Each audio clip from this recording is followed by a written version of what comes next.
When Clara Whitfield's wagon was seized by the Darrow gang on a desolate Texas road, she became their prisoner, a pawn in a ruthless game of greed and violence. But one desperate night in 1876, she did the impossible. She escaped.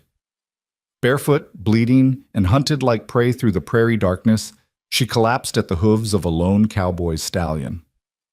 Wyatt Kincaid made her a promise that would change both their lives forever. No one takes you again. Not while I'm breathing. This is their story. Stay until the end and comment what city you're watching from so I can see how far this tale has traveled. The Texas prairie stretched endlessly beneath a merciless sun, its golden grasses bending in waves that whispered secrets only the wind could hear. It was the kind of landscape that made men feel small and women feel vulnerable, where civilization was just a desperate hope on a distant horizon. The year was 1876. And the frontier was still wild, still unforgiving, still hungry for the unwary. Clara Whitfield had learned this truth the hard way. 3 days ago, she had been seated primly in the hired wagon that was supposed to carry her from the railhead at Fort Worth to the small settlement of Redemption Springs, where a teaching position awaited her. 3 days ago, she had been a proper Boston schoolteacher, her auburn hair pinned neatly beneath a sensible bonnet, her traveling dress pressed and respectable despite the dusty journey.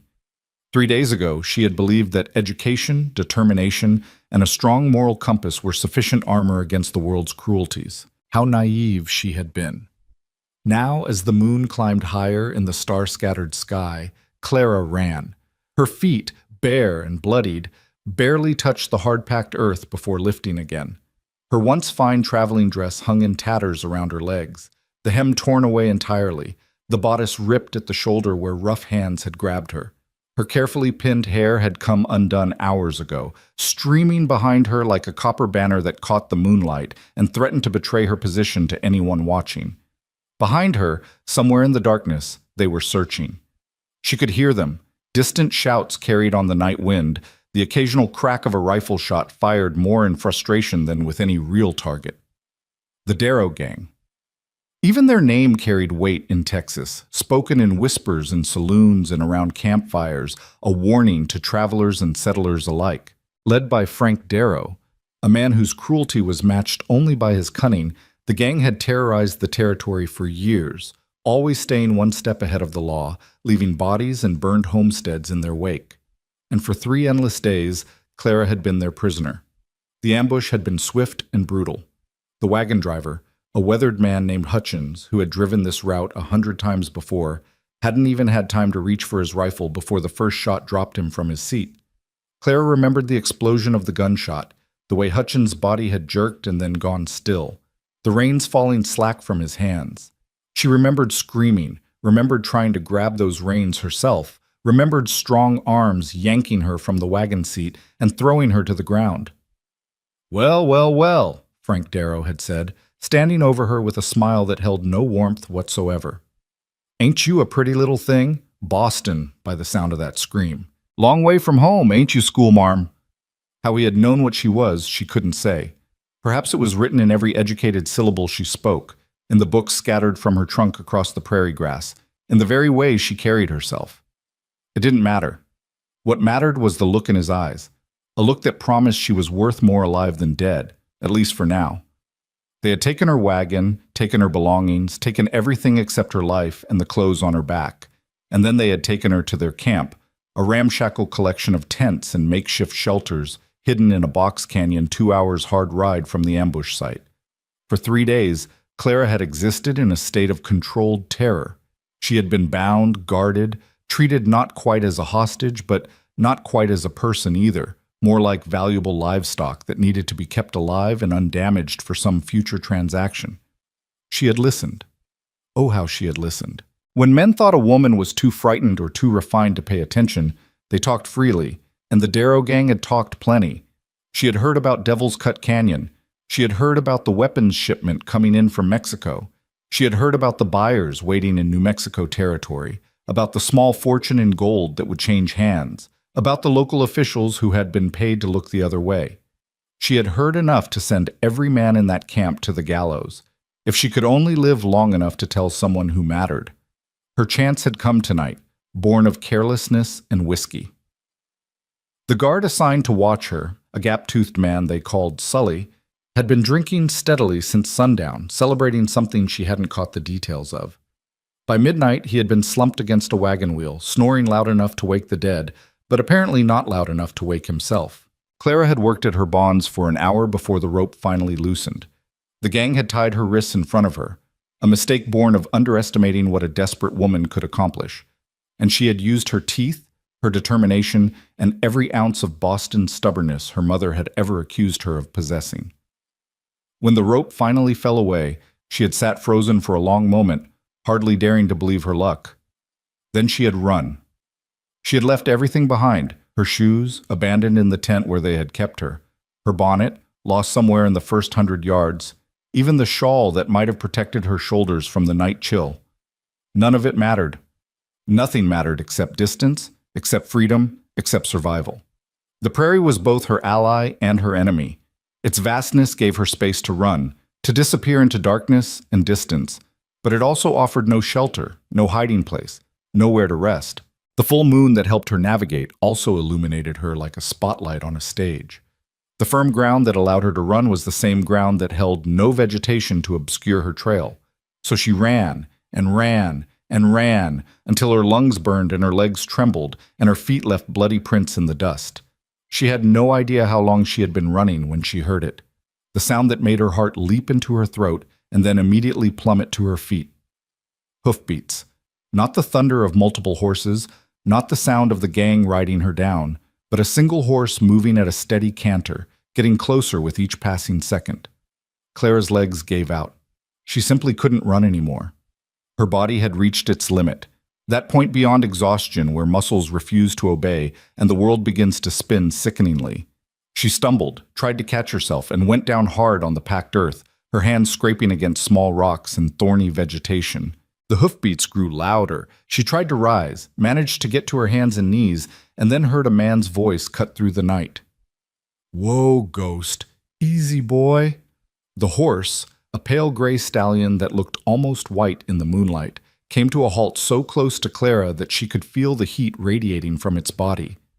She looked up and up at the rider silhouetted against the star-bright sky.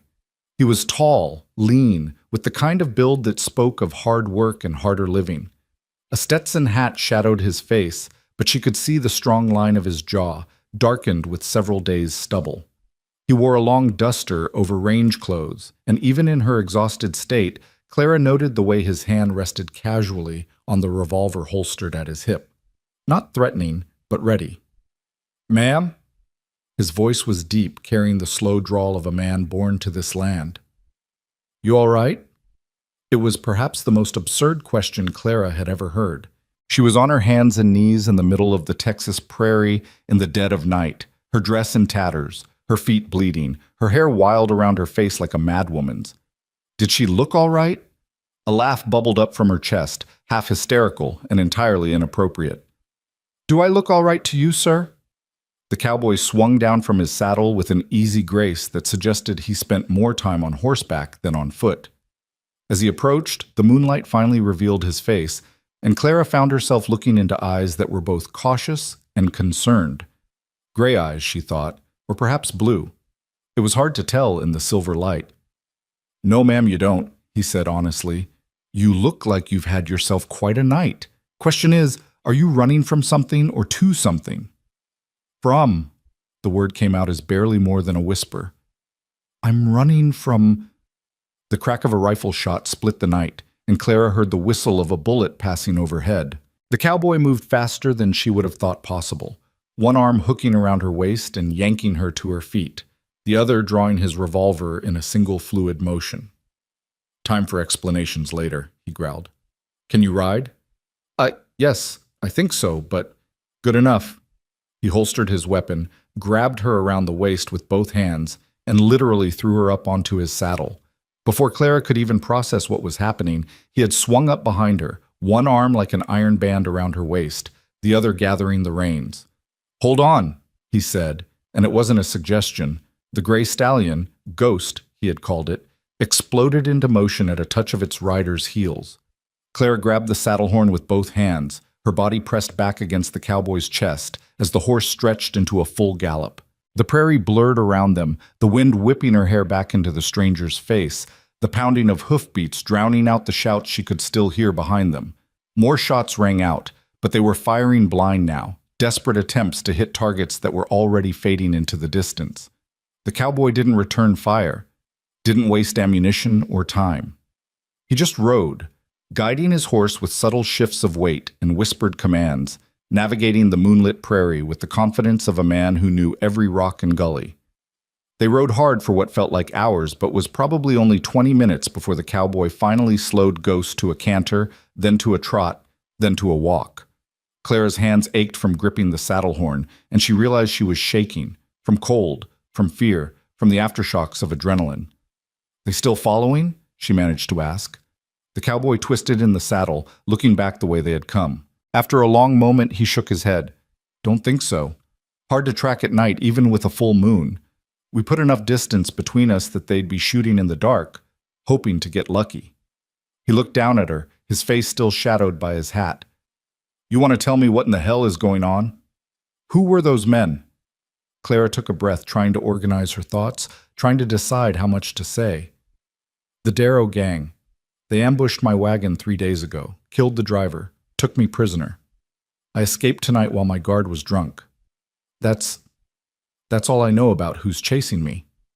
As for you," she twisted to look up at him, "I don't even know your name." "Wyatt Kincaid." He said it simply, as if his name should mean something to her. When her face showed no recognition, something that might have been amusement flickered in his eyes. "I run a ranch about 5 miles northwest of here. The Triple K was heading back from Fort Worth when I damn near rode you down. Clara Whitfield." It seemed absurd to maintain formalities under the circumstances, but her Boston upbringing asserted itself despite everything. "I was traveling to Redemption Springs to take a teaching position when it all went wrong." "The Darrow gang." Wyatt's voice had gone flat, hard. "You're sure it was them?" "I heard Frank Darrow's name used dozens of times. A big man, dark beard, scar across his left eyebrow. That's him." Wyatt's arm tightened fractionally around her waist. "Miss Whitfield, do you have any idea how lucky you are to be alive? That gang doesn't usually leave witnesses. They sure as hell don't usually let prisoners escape." "I'm aware." Clara's voice came out sharper than she intended, 3 days of controlled terror finally finding an outlet in anger. "I'm also aware that I left my shoes, my dignity, and very nearly my life back in that canyon. I'm aware that I've been running on bleeding feet for hours. I'm aware that if you hadn't come along when you did, they would have recaptured me, and I don't like to think about what would have happened after that." She felt rather than saw Wyatt's nod. "Fair enough, stupid question. You've had a rough few days." The simple acknowledgement, offered without platitudes or false comfort, did more to steady Clara's nerves than any amount of reassurance could have. She took a shaky breath and asked the question that had been gnawing at her since he pulled her onto his saddle. "Why did you help me? You don't know me. You don't owe me anything. For all you knew, I could have been part of some trap." "Could have been," Wyatt agreed, "but you weren't. And as for why..." He was quiet for a moment, and when he spoke again, his voice carried a weight that suggested old pain, old memories. "Let's just say I've got my reasons for not liking the Darrow gang. Frank Darrow and we've got history, bad history." Before Clara could ask what he meant, Wyatt touched his heels to Ghost's sides, urging the horse into a faster walk. "We're about an hour from the ranch. You think you can hold on that long?"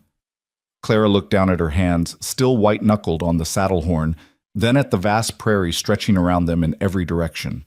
Behind them, somewhere in the darkness, the Darrow gang was regrouping, probably planning their next move. Ahead of them. Well, she had no idea what lay ahead except a stranger's promise of shelter and a ranch she'd never seen. But Wyatt Kincaid had pulled her from the dirt when he could have ridden past. He had put himself between her and bullets when he could have left her to her fate.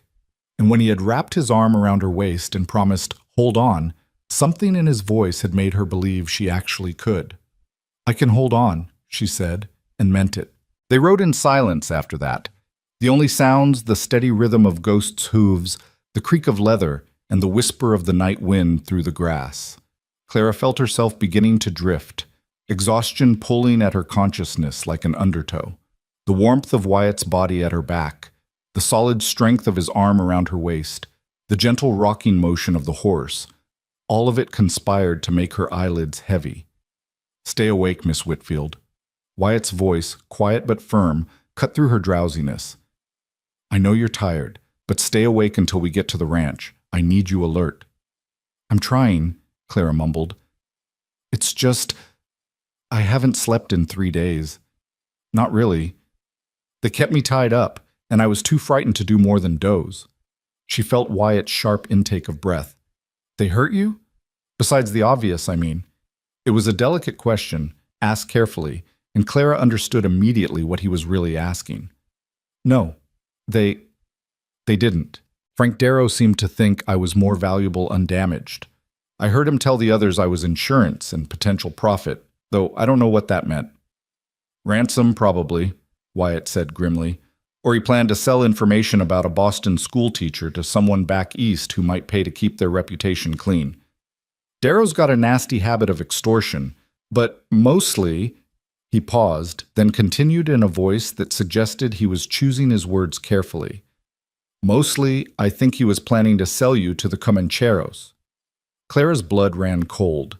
Even in Boston, she had heard whispers about the Comancheros, outlaws who traded with Comanche raiders, dealing in guns, whiskey, and occasionally human cargo. Women taken by the Comancheros simply disappeared, vanishing into New Mexico territory or Mexico itself, never to be heard from again. "Oh, God," she whispered. "But he didn't," Wyatt said firmly. "You escaped. You got away. And now you're under my protection, and I can promise you this, Miss Whitfield." His arm tightened around her waist, and his voice dropped to something that was almost a growl. "No one takes you again, not while I'm breathing." Those words, spoken with absolute conviction under a Texas moon, would stay with Clara for the rest of her life. In that moment, pressed against a stranger's chest as they fled through the darkness, she felt something shift inside her. Not safety exactly. She was too smart to believe herself truly safe while the Darrow gang was still free, but something close to it, something like hope. "Why?" she asked again, but this time it was a different question. "Why make me that promise? You still barely know me." Wyatt was quiet for so long that Clara thought he might not answer. When he finally spoke, his voice was low, almost reluctant. "I told you Frank Darrow and I have history. What I didn't tell you is that history cost me someone I cared about, my sister, Emily. She was traveling to meet her fiancé in San Antonio 4 years back. Darrow's gang hit her stagecoach. They killed the driver, the guard, everyone except Emily and 2 other women. The women—" He paused, and Clara heard him swallow hard. "They were never seen again, never found. I spent a year searching, following every rumor, chasing every lead. Nothing." "I'm so sorry," Clara breathed. "So am I, every day." Wyatt's voice was rough with old grief. The law couldn't touch Darrow. No bodies, no proof, no witnesses who'd talk. He walked free then, and he's still walking free now. But you, Miss Whitfield, you're a witness. You were in their camp, you heard things, saw things. You might be the key to finally putting that bastard in the ground where he belongs. Clara understood then. She wasn't just a woman in need of rescue. She was evidence. She was justice waiting to happen. And Wyatt Kincaid wasn't just playing the role of gallant cowboy. He was settling an old score. "I'll testify," she said immediately. "I'll tell the law everything I heard, everything I saw. Frank Darrow talked about something called Devil's Cut Canyon. He mentioned weapons shipments from Mexico, buyers in New Mexico territory, gold changing hands. He mentioned names, local officials, I think, who were being paid off. I memorized as much as I could." She felt Wyatt go very still behind her. "You heard all that?" They didn't think a frightened Boston schoolteacher was worth watching their words around. They were wrong. A low chuckle rumbled through Wyatt's chest. "Miss Whitfield, I'm starting to think you're worth a lot more than they realized. A hell of a lot more." Before Clara could respond, Ghost's ears pricked forward, and Wyatt straightened in the saddle. "There," he said, pointing ahead. "That's the Triple K." Clara followed his gaze and saw lights in the distance. Lanterns, she realized. hanging from posts and illuminating what looked like a cluster of buildings. As they drew closer, she could make out more details. A large ranch house, painted white even in the moonlight. A barn, several smaller outbuildings, corrals with horses moving restlessly in the night. It looked solid, established, nothing like the temporary camps and makeshift shelters she'd grown accustomed to seeing on the frontier. A dog started barking as they approached, and then another voice called out. A man's voice, young and alert. "Who goes there? Identify yourself." "It's Wyatt, Jimmy. Stand down." A lanky young man emerged from the shadows near the barn, rifle in hand but pointed at the ground. As they entered the circle of light cast by the yard lanterns, his eyes went wide at the sight of Clara. "Boss, what in the—" "Get Doc Wilson," Wyatt interrupted, swinging down from Ghost and then reaching up to lift Clara from the saddle. Her legs buckled the moment her feet touched the ground, and he caught her easily, steadying her with hands on her shoulders. "And wake Thompson. Tell him we've got trouble coming, probably by morning. I need every hand on alert." "Trouble?" Jimmy's voice went up an octave. "What kind of—" "The Darrow gang kind." Wyatt's voice was clipped, all business now. "They'll be tracking us come daylight, maybe sooner. I want sentries posted at every approach to the ranch. No one gets surprised tonight. Move, Jimmy." The young man took off at a run, shouting names as he went. Clara watched him go, then looked up at Wyatt. "You really think they'll come here?" "I know they will." Wyatt's jaw was set, his eyes scanning the darkness beyond the lantern light. "Frank Darrow doesn't let witnesses go. More than that, he doesn't let anyone make him look foolish. And you escaping on his watch? That made him look very foolish indeed. He'll come, and he'll come hard." Another man appeared, older than Jimmy, with iron-gray hair and the weathered face of someone who'd spent a lifetime in the sun. "Wyatt, Jimmy said something about the Darrow gang?" "Thompson." Wyatt nodded at the older man. "This is Miss Clara Whitfield. She escaped from Darrow's camp tonight. They'll be coming for her." Thompson looked Clara up and down, taking in her torn dress, her bare feet, her disheveled state, and his face hardened. "Will they now? Well, they're welcome to try. We've fought off Comanche raids and rustler gangs. We can handle some low-life outlaws." "Don't underestimate them," Wyatt warned. "Darrow's got at least a dozen men, all of them killers. We need to be smart about this." A third figure approached from the direction of the ranch house, an older woman, stout and formidable, carrying a lamp in one hand and a shawl in the other. She took one look at Clara and made a sound of pure outrage. "Wyatt Kincaid, you get that poor girl into the house this instant. Look at her. She's about to fall over. You men in your talk of raids and outlaws standing here while this child freezes." The woman draped the shawl around Clara's shoulders with surprising gentleness and fixed Wyatt with a look that would have cowed a lesser man. "Inside. Now. She needs food, water, and probably a doctor. The rest of you can play soldier later." "Yes, ma'am," Wyatt said meekly, and Clara might have smiled at the sight of this tough cowboy being bossed around by a woman half his size if she hadn't been so utterly exhausted. The woman, who introduced herself as Martha, the ranch housekeeper and cook, led Clara toward the house, keeping up a steady stream of motherly clucking that was oddly comforting. Behind them, Clara could hear Wyatt organizing his men, his voice carrying authority even in the darkness. "Thompson, you're in charge of the watch rotation. 4-hour shifts, nobody sleeps unless they're off duty. Jimmy, you and Hector check all the weapons. Make sure we've got ammunition ready. Where's Collins?"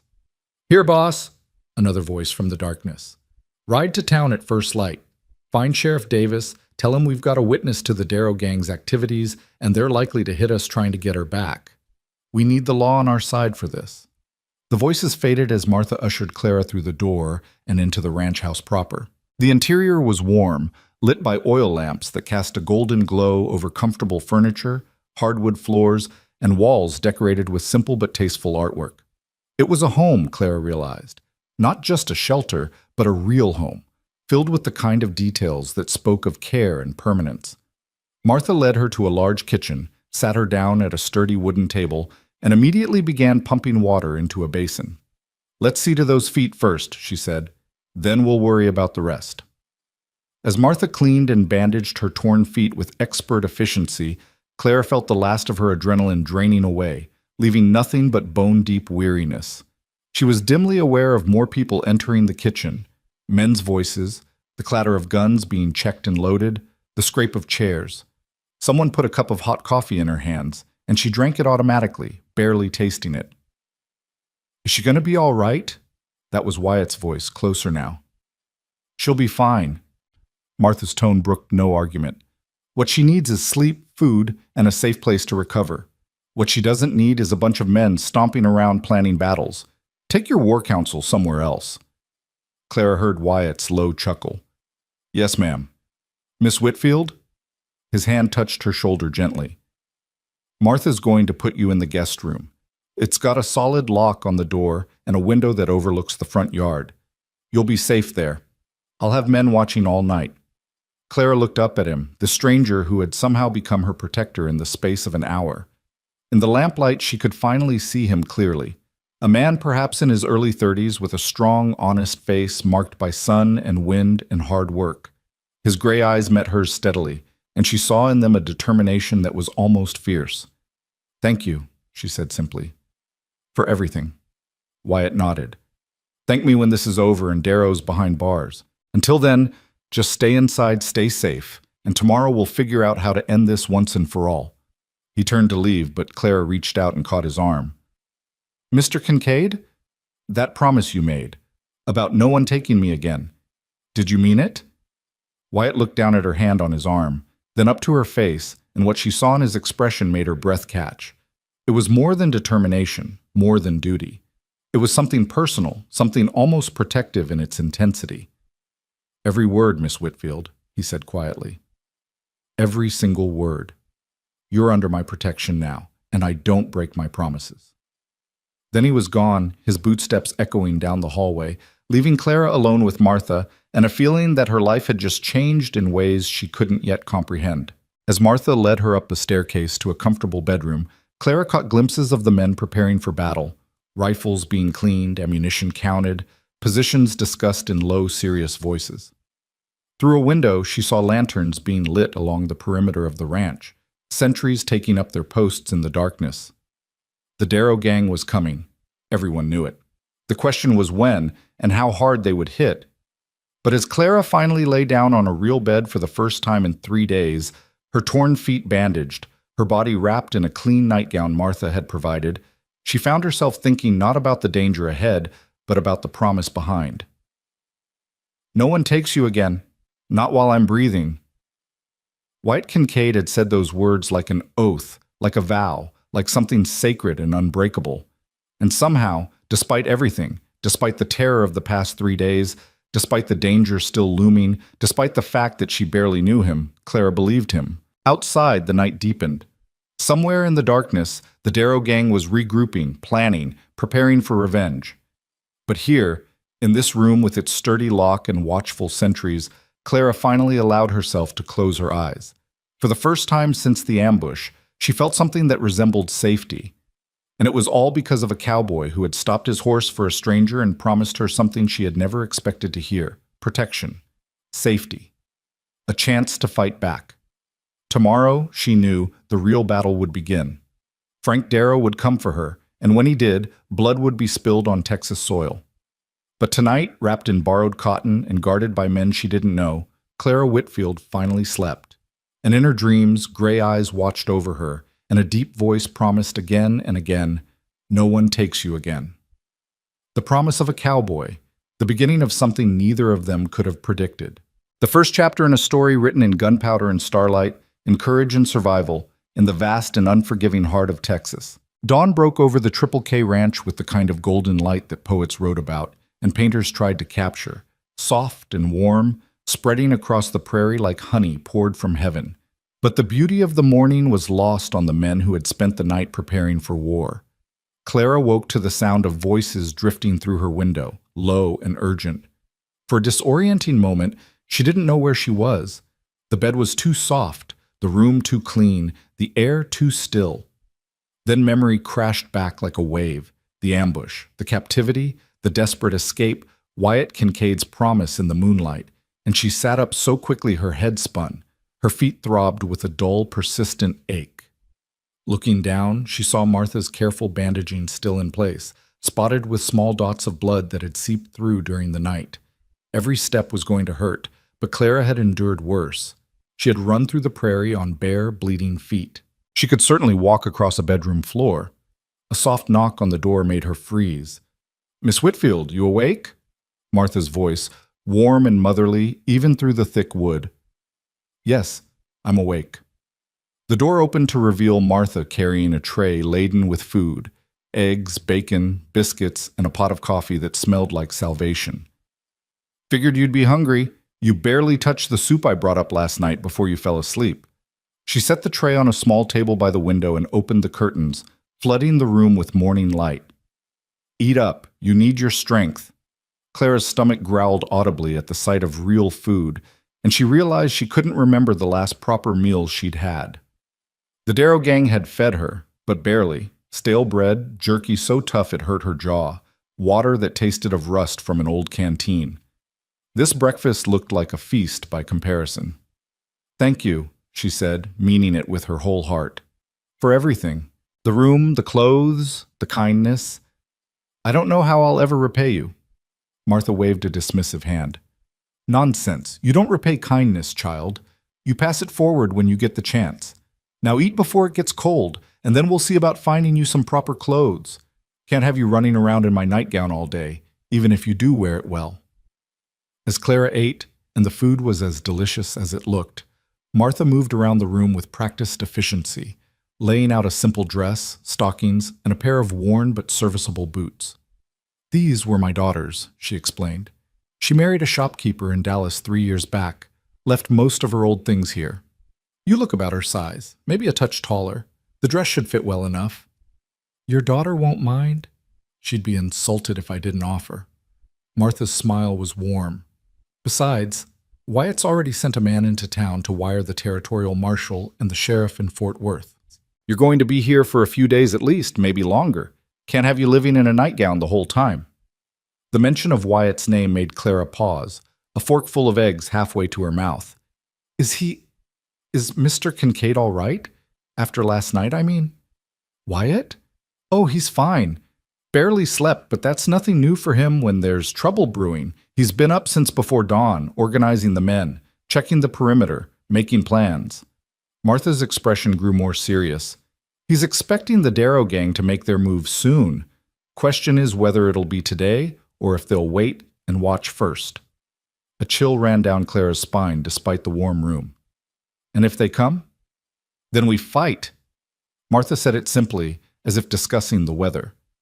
"This ranch has stood against Comanche raids, drought, stampedes, and every other kind of hell Texas can throw at a person. We'll stand against outlaws, too.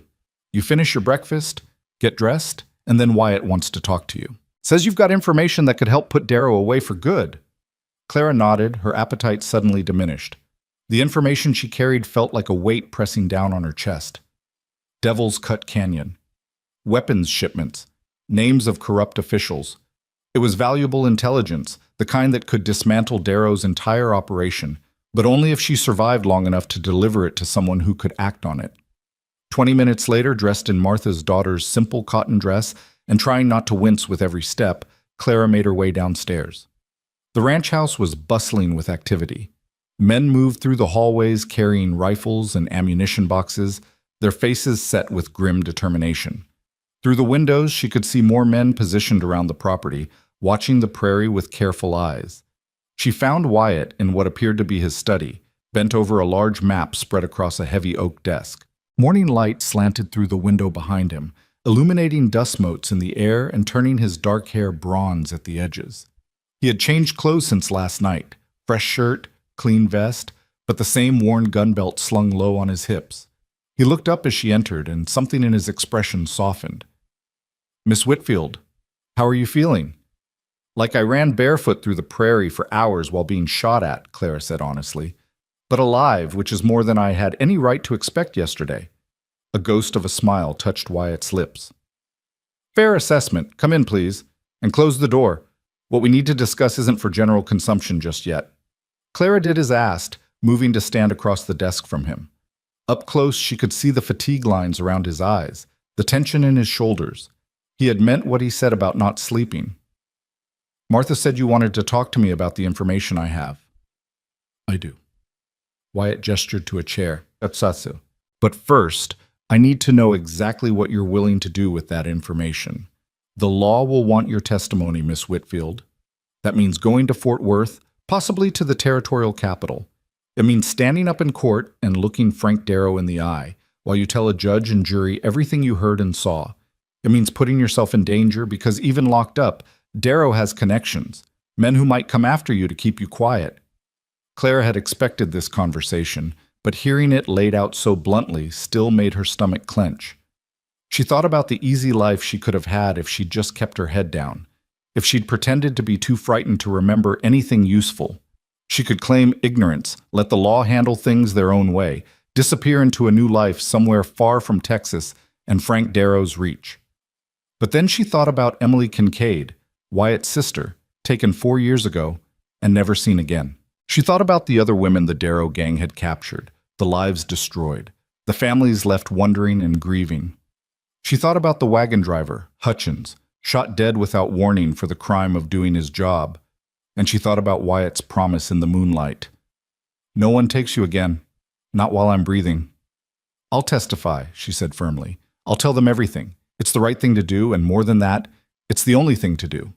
If I stay silent, I'm complicit in whatever crimes Darrow commits next. I won't carry that burden. Wyatt studied her for a long moment, his gray eyes searching her face as if looking for cracks in her resolve. Whatever he saw there must have satisfied him, because he nodded slowly. All right then. Tell me what you heard. Everything, no matter how small or insignificant it might seem. Clara took a breath and began. She told him about the 3 days in the canyon camp, about the conversation she had overheard when the outlaws thought she wasn't listening or was too frightened to understand. She described Devil's Cut Canyon in as much detail as she could remember, the route Darrow's men took to reach it, the landmarks along the way, the layout of what seemed to be a permanent camp there. They're expecting a shipment of rifles from Mexico, she said. Modern repeating rifles, not the old muskets you usually see on the frontier. Darrow mentioned a contact named Ramirez, someone high up in the Mexican military who's selling weapons that were supposed to go to the army. The shipment is coming in 3 days from now. That would be 2 days from today, I suppose. Wyatt's expression had gone very still, very focused. Go on. There are buyers waiting in New Mexico territory. Comancheros, I think, though Darrow didn't use that name specifically.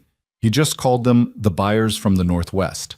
They're paying in gold $5,000 for 100 rifles and ammunition. Clara's voice strengthened as she remembered more details. But that's not all. Darrow mentioned having insurance in place, officials he'd paid off to look the other way. He specifically named a Sheriff Garrett in a town called Silver Creek and someone he called the Judge, though I never heard a proper name for that one.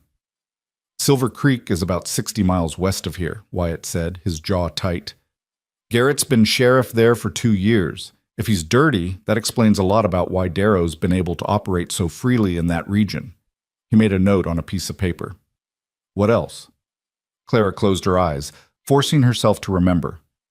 One of the men, they called him Dutch, was complaining about the split. Darrow had promised them each $200 from the weapons sale, but Dutch said it wasn't enough for the risk. Darrow told him to shut up or he'd get nothing but a bullet. That's when Dutch mentioned that they had other merchandise to sell, and he looked right at me when he said it. The temperature in the room seemed to drop several degrees. When Clara opened her eyes, Wyatt's face had gone hard as granite. The Comancheros, he said quietly. They don't just buy weapons. They buy people, too. Women, mostly, to sell further south into Mexico or west into the territories where the law can't reach. His hands had curled into fists on the desk. That's what happened to Emily. That's what they had planned for you. I know. Clara's voice was steady despite the fear curling in her belly. I figured it out on the second day. That's why I ran when I had the chance. Death in the prairie seemed preferable to whatever fate Darrow had in mind. Wyatt stood abruptly, turning to face the window, his back to her. For a long moment he said nothing, and Clara could see the tension radiating through his frame like a bowstring pulled taut. When he finally spoke, his voice was rough with barely controlled emotion. I've spent 4 years hunting the man who took my sister. 4 years following cold trails and dead ends, watching him slip through the law's fingers time and again. And now you walk into my life with enough information to finally put him in the ground where he belongs." He turned back to her, and the intensity in his eyes made her breath catch. "You understand what you've given me, Miss Whitfield. You've given me justice, or at least the chance at it." "Then take it," Clara said simply. "Use what I know. Stop him before he can hurt anyone else." A knock at the door interrupted them. "Boss, you in there?" Thompson's voice urgent. "Come in." The older ranch hand entered, his weathered face grim. "We've got riders approaching from the southeast, 5 of them, moving slow and careful. They're staying just out of rifle range, but they're circling the property like they're looking for weak spots." Wyatt's expression shifted instantly from emotional to tactical. "The Darrow gang?" "Can't say for certain at this distance, but I'd bet my last dollar on it. They're too organized to be drifters, too cautious to be friendly visitors. Get everyone to their positions. No one fires unless fired upon, but if they make a move toward the house or the barn, put them down." "I want Collins?" "Already sent him to town 2 hours ago, like you ordered. Should be talking to Sheriff Davis by now." "Good." Wyatt moved toward the door, then paused and looked back at Clara. "Miss Whitfield, I need you to stay in this house. Don't go near the windows. Don't step outside for any reason. If shooting starts—" "I know how to handle myself in a crisis, Mr. Kincaid," Clara interrupted. "I survived 3 days with the Darrow gang. I can certainly survive a siege in a fortified ranch house." Something that might have been admiration flickered across Wyatt's face. "I don't doubt it, but humor me anyway. Stay inside, stay low, and if anything happens to me, nothing's going to happen to you." "But if it does," Wyatt continued firmly, "Thompson knows what to do. He'll get you to Fort Worth, to the territorial marshal. You give them the information you just gave me. You make sure Darrow hangs, no matter what. Promise me." Clara stood, ignoring the protest from her injured feet, and crossed to where he stood.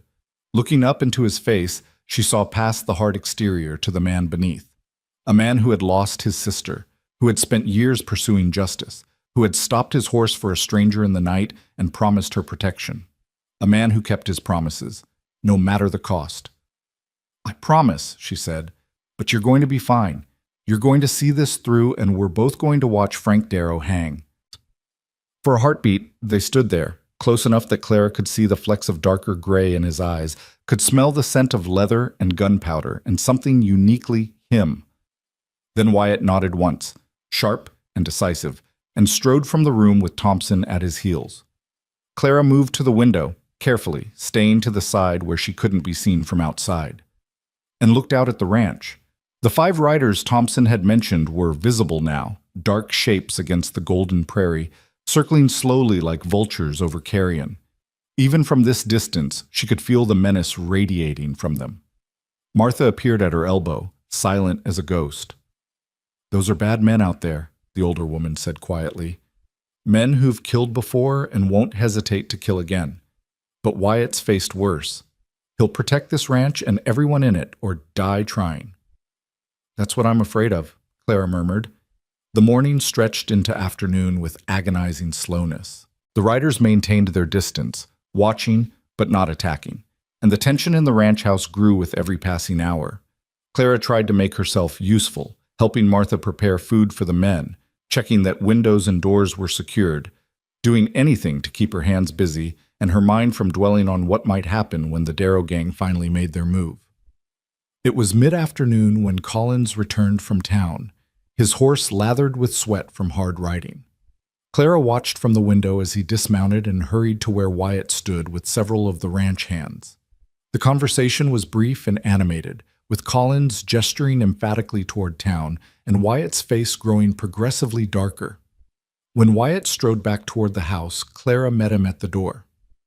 "What did the sheriff say?" she asked without preamble. Wyatt's expression was thunderous. "Sheriff Davis sends his regrets, but he can't spare any men right now. Apparently there's been a string of bank robberies in the county, and all his deputies are occupied investigating." "You don't believe him?" "Not for a damn second." Wyatt pulled off his hat and ran a hand through his hair in frustration. "Davis is either incompetent, corrupt, or both. My money's on both. which means we're on our own until the territorial marshal gets word, and that could take days. What about the information I have about Devil's Cut Canyon and the weapons shipment? Collins told him everything. Davis said he'd look into it, but made it clear it wasn't his top priority. Wyatt's voice dripped with contempt. The bastard's probably on Darrow's payroll, too. How else would that gang have operated so freely for so long? Clara felt her heart sink. She had pinned so many hopes on the law, on the idea that there were good men with badges who would help them. To learn that the corruption ran even deeper than she'd feared was almost worse than facing the outlaws themselves. So what do we do? Wyatt looked at her, and despite his obvious frustration, his voice was steady when he spoke. We hold. We defend this ranch with everything we've got. And in the meantime, I'm sending another man, Rodriguez, to Fort Worth to contact the territorial marshal directly. It'll take him a full day's hard ride, but it's our best shot at getting real law enforcement involved. And if the Darrow gang attacks before help arrives, then we make them regret it. Wyatt's smile was grim. I've got 15 good men here, Miss Whitfield. Every one of them knows how to shoot, and most of them have been in fights before. We've got the advantage of position, of fortification, of knowing our own ground. Darrow might have numbers, but we've got determination. And sometimes that's enough. As if summoned by the mention of his name, one of the distant riders suddenly spurred his horse forward, galloping toward the ranch with reckless speed. Wyatt's hand dropped to his revolver, but the rider pulled up well short of rifle range and simply sat there, silhouetted against the afternoon sky. Then he cupped his hands around his mouth and shouted, his voice carrying clearly across the prairie. Kincaid! I know you're in there, and I know you've got something that belongs to me. Clara's blood turned to ice. She knew that voice. Frank Darrow. Wyatt stepped out onto the porch, and Clara followed despite his earlier orders to stay inside. She had to hear this, had to face the man who had held her captive. Nothing on this ranch belongs to you, Darrow, Wyatt called back. You're trespassing on private property. I suggest you leave while you still can. Darrow laughed, a sound like gravel scraping over metal. Oh, I'll leave, Kincaid, just as soon as you hand over the woman. She's mine. I took her fair and square, and she escaped illegally. That makes her a thief. Stole my property by stealing herself. She's not property. Wyatt's voice was deadly quiet. She's a free woman under my protection. And if you or any of your men set foot on this ranch, I will personally ensure you regret it. Big words for a man outnumbered 3-1. Darrow's horse pranced sideways, but he controlled it easily. I've got 20 men, Kincaid. 20 hard men who've been riding together for years. How many you got? A dozen ranch hands and an old woman? You can't win this fight. Then why are you still sitting out there talking instead of attacking? Wyatt's challenge rang across the prairie. Could it be you know that even if you win, you'll lose half your men doing it? That even if you breach these walls, you'll pay in blood for every inch? Or maybe you're just scared, Darrow. Scared that this time, you've finally bitten off more than you can chew. Even from this distance, Clara could see Darrow stiffen in his saddle. For a long moment, silence stretched between the two men, heavy with threat and promise. I'll give you until sunset, Darrow finally said. You send the woman out by sunset, and we ride away. Nobody gets hurt. Nobody has to die. But if she's not standing on that porch alone when the sun touches the horizon, we're coming in, and when we do, we'll burn this ranch to the ground and everyone in it. He wheeled his horse around and galloped back to his men without waiting for a response. Clara found her hands were shaking. She clasped them together tightly, willing herself to be strong, to be brave. He's bluffing, she said, though she didn't quite believe it herself. He wouldn't really burn the ranch, would he? He absolutely would. Wyatt turned to face her, and his expression was grave. Darrow's burned homesteads before when people got in his way. He enjoys it, actually. The destruction, the power, the fear. He reached out and gripped her shoulders, his touch firm but not painful. But that's not going to happen here. You hear me, Clara. I meant what I said last night. No one takes you. Not Darrow, not his entire gang, not the devil himself. You're staying right here where you're safe. It was the first time he had used her given name, and the sound of it in his deep voice sent a shiver down her spine that had nothing to do with fear. Sunset's in about 4 hours, she said quietly. What happens when it comes and I'm not standing on that porch? Then we find out how serious Darrow is about his threats. Wyatt's jaw was set, his eyes hard. And he finds out how serious I am about mine. The afternoon crawled toward evening with agonizing slowness. Wyatt's men reinforced their positions, checked and rechecked their weapons, and waited with the patience of men who knew that violence, when it came, would be swift and brutal. Martha and Clara prepared what medical supplies they had: bandages, whiskey for sterilizing wounds, thread and needles for stitching, and tried not to think about how inadequate it all seemed. As the sun began its descent toward the western horizon, painting the prairie in shades of gold and amber, Clara found herself standing in Wyatt's study again, looking at the map he had been examining that morning. Devil's Cut Canyon was marked on it, a narrow slash of ink in the wilderness about 30 miles northwest of the ranch. "You're thinking," Wyatt's voice came from the doorway. "I can see the wheels turning." Clara turned to face him. "I'm thinking about what you said earlier, about how Darrow's operated freely for so long because the local law is either incompetent or corrupt. But what if we could bypass the local law entirely? What if we could give the territorial marshal such compelling evidence that he had no choice but to act immediately? The information you already provided should be enough for that." "Should be, but might not be, especially if the marshal is cautious, or if Darrow's corruption reaches higher than we think." Clara moved closer to the map, her finger tracing the route to Devil's Cut Canyon. "But if we could catch them in the act, if we could raid that weapons shipment while it's actually happening, there would be no room for doubt, no way for corrupt officials to ignore it or sweep it under the rug." Wyatt's eyes narrowed. "You're suggesting we go after them ourselves." "I'm suggesting we don't just sit here waiting to be attacked. We take the fight to them." Clara's voice grew stronger as the idea took shape. "Think about it. Right now, Darrow's focused on getting me back. He's got men here watching the ranch. That means Devil's Cut Canyon might be less defended than usual. If we could get word to the territorial marshal about when and where that weapons deal is happening." "It's too dangerous," Wyatt interrupted. "Even if your logic is sound, which I'm not saying it is, we can't leave the ranch undefended to go chasing after some weapons shipment that might not even happen." "But it will happen. Darrow mentioned it multiple times. He's counting on that money, on that gold from the Comancheros. It's too big an opportunity for him to pass up." Clara stepped closer to Wyatt, her eyes searching his face. "You said you wanted justice for your sister. This is how we get it. Not by cowering here waiting for him to attack, but by destroying his operation completely. Cut off his money, expose his corruption, give the law evidence so overwhelming they have no choice but to act." Wyatt was quiet for a long moment, his expression unreadable. Outside, the sun continued its descent, and Clara knew they were running out of time. In less than an hour, Darrow's deadline would expire.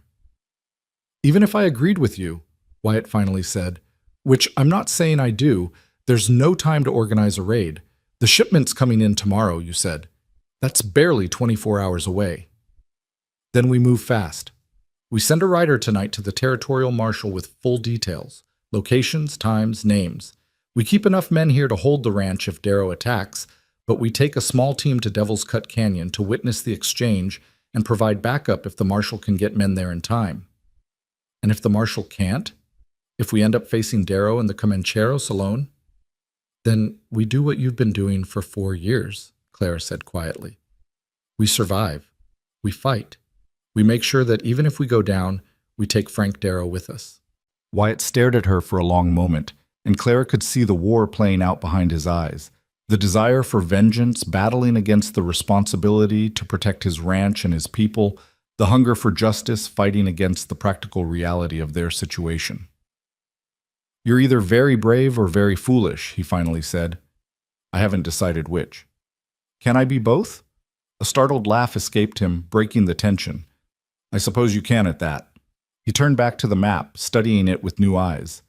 "Devil's Cut Canyon is a full day's hard ride from here.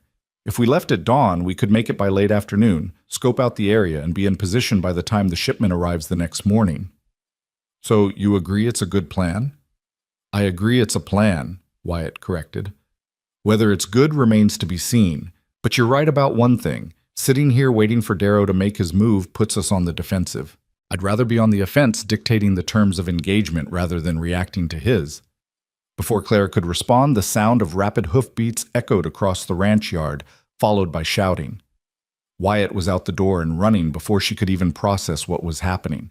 She followed, her heart pounding, and emerged onto the porch to see Thompson and two other men dragging someone from a horse, someone bloody and barely conscious.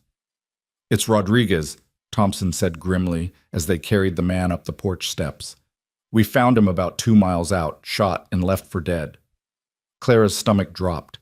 Rodriguez had been the man Wyatt sent to Fort Worth, the one who was supposed to contact the territorial marshal. Martha appeared with her medical supplies, and they laid Rodriguez on the porch.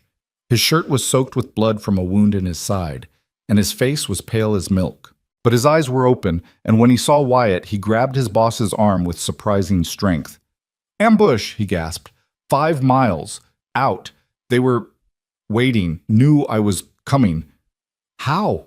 Wyatt's voice was ice. "How did they know?" "Someone in town. Has to be. They knew too fast." Rodriguez coughed, and blood flecked his lips. "Didn't get to Marshall. Sorry, boss." "I'm sorry. Don't apologize.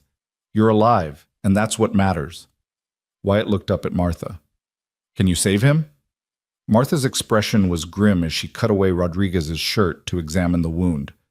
Bullet went clean through, missed the vitals. He's lost a lot of blood, but if infection doesn't set in, he should make it. He'll need rest, though, lots of it. As Martha worked, Clara felt a cold certainty settling in her chest. Darrow had known about Rodriguez, which meant he probably knew about everything. About the information she had given Wyatt, about their attempts to contact the law, about all of it. The corruption ran deeper than they had imagined, with tentacles reaching even into town, into places they had thought were safe. They were truly alone in this fight. Wyatt must have been thinking the same thing, because when he stood and looked out at the prairie, where the sun was now touching the horizon in a blaze of orange and red, his face was set like stone. "He's not bluffing," he said quietly. "Darrow's coming for us tonight, and he's coming hard." The last sliver of sun disappeared below the horizon, and with it went any hope of a peaceful resolution. Clara stood on the porch beside Wyatt, watching darkness creep across the prairie like spilled ink, and knew with cold certainty that blood would be spilled before morning came. "Get inside," Wyatt said, his voice tight. "Now!" But Clara didn't move. Something had caught her attention in the gathering dusk. Movement along the tree line to the east, shadows that moved too purposefully to be tricks of fading light.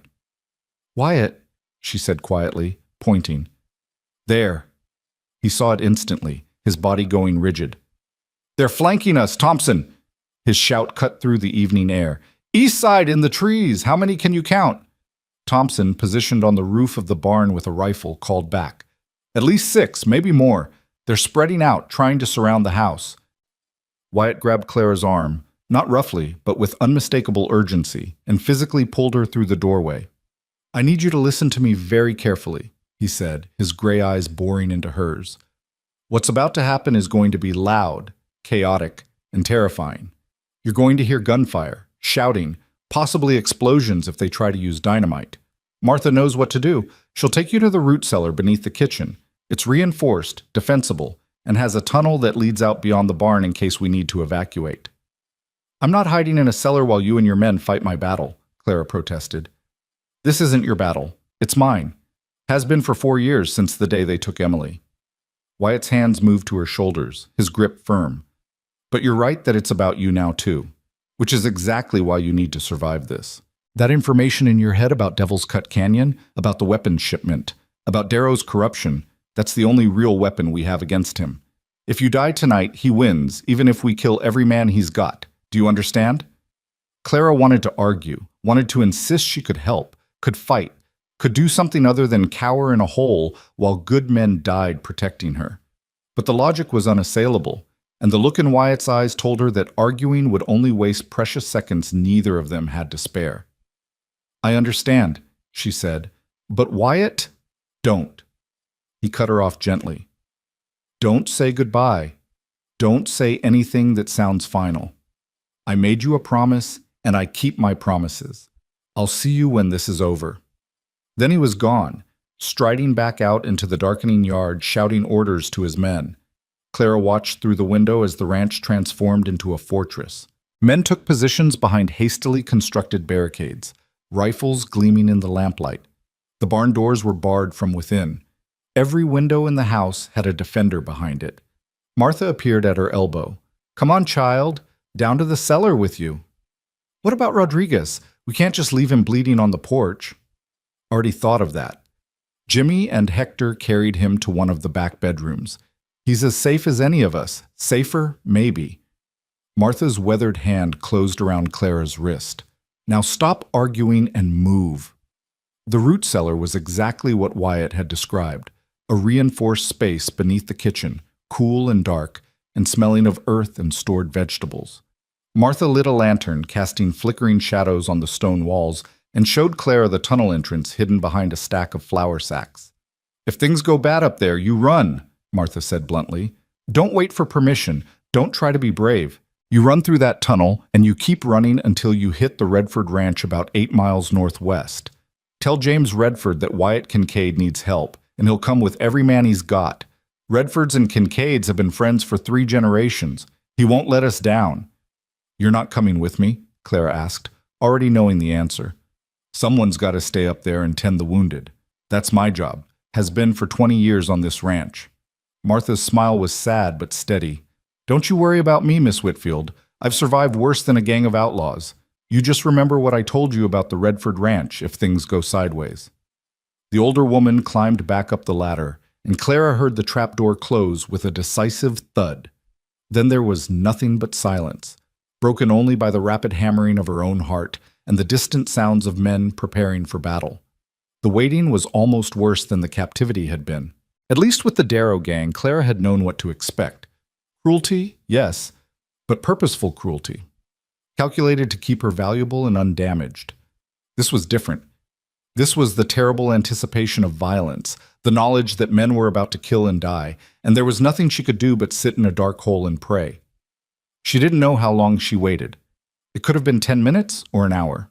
Time seemed to stretch and contract in the darkness, marked only by the thundering of her pulse and the occasional creak of floorboards overhead as people moved through the house. Then the first shot cracked through the night, and all hell broke loose. The gunfire started as scattered shots, testing shots, the Darrow gang probing the ranch's defenses. But it quickly escalated into a sustained barrage that made the cellar walls vibrate. Clara could hear men shouting, the boom of rifles, the sharper crack of revolvers, the sound of breaking glass as bullets punched through windows. She pressed her hands over her ears, trying to block out the noise, but it was impossible. The battle raged directly above her, a storm of lead and fury that made the very air shake. She heard someone scream, a man's voice, high and agonized, cut short by another gunshot. She heard Wyatt's voice roaring orders, though she couldn't make out the words. She heard the unmistakable whoosh of fire catching and smelled smoke starting to filter down into the cellar. They were burning the ranch, just as Darrow had threatened. Clara's hands dropped from her ears. She couldn't just sit here while the house burned down around her, couldn't hide while men fought and died. Moving on instinct, she grabbed the lantern and climbed the ladder, pushing the trapdoor open just enough to peer into the kitchen. The room was chaos. Smoke hung thick in the air, and through the windows she could see flames licking up the side of the barn. Men crouched behind overturned furniture, firing through broken windows at shadowy figures outside. The acrid smell of gunpowder mixed with the thicker smoke of burning wood. Martha was on her knees beside a young ranch hand, Collins, Clara recognized, pressing a blood-soaked cloth to his shoulder. The boy's face was white with pain, but he was conscious and even managed a weak smile when he saw her. "Miss Whitfield," he gasped, "you're supposed to be in the cellar." "So I've been told." Clara climbed fully out, letting the trapdoor fall closed behind her. "How bad is it?" "Could be worse," Martha said grimly, though her expression suggested otherwise.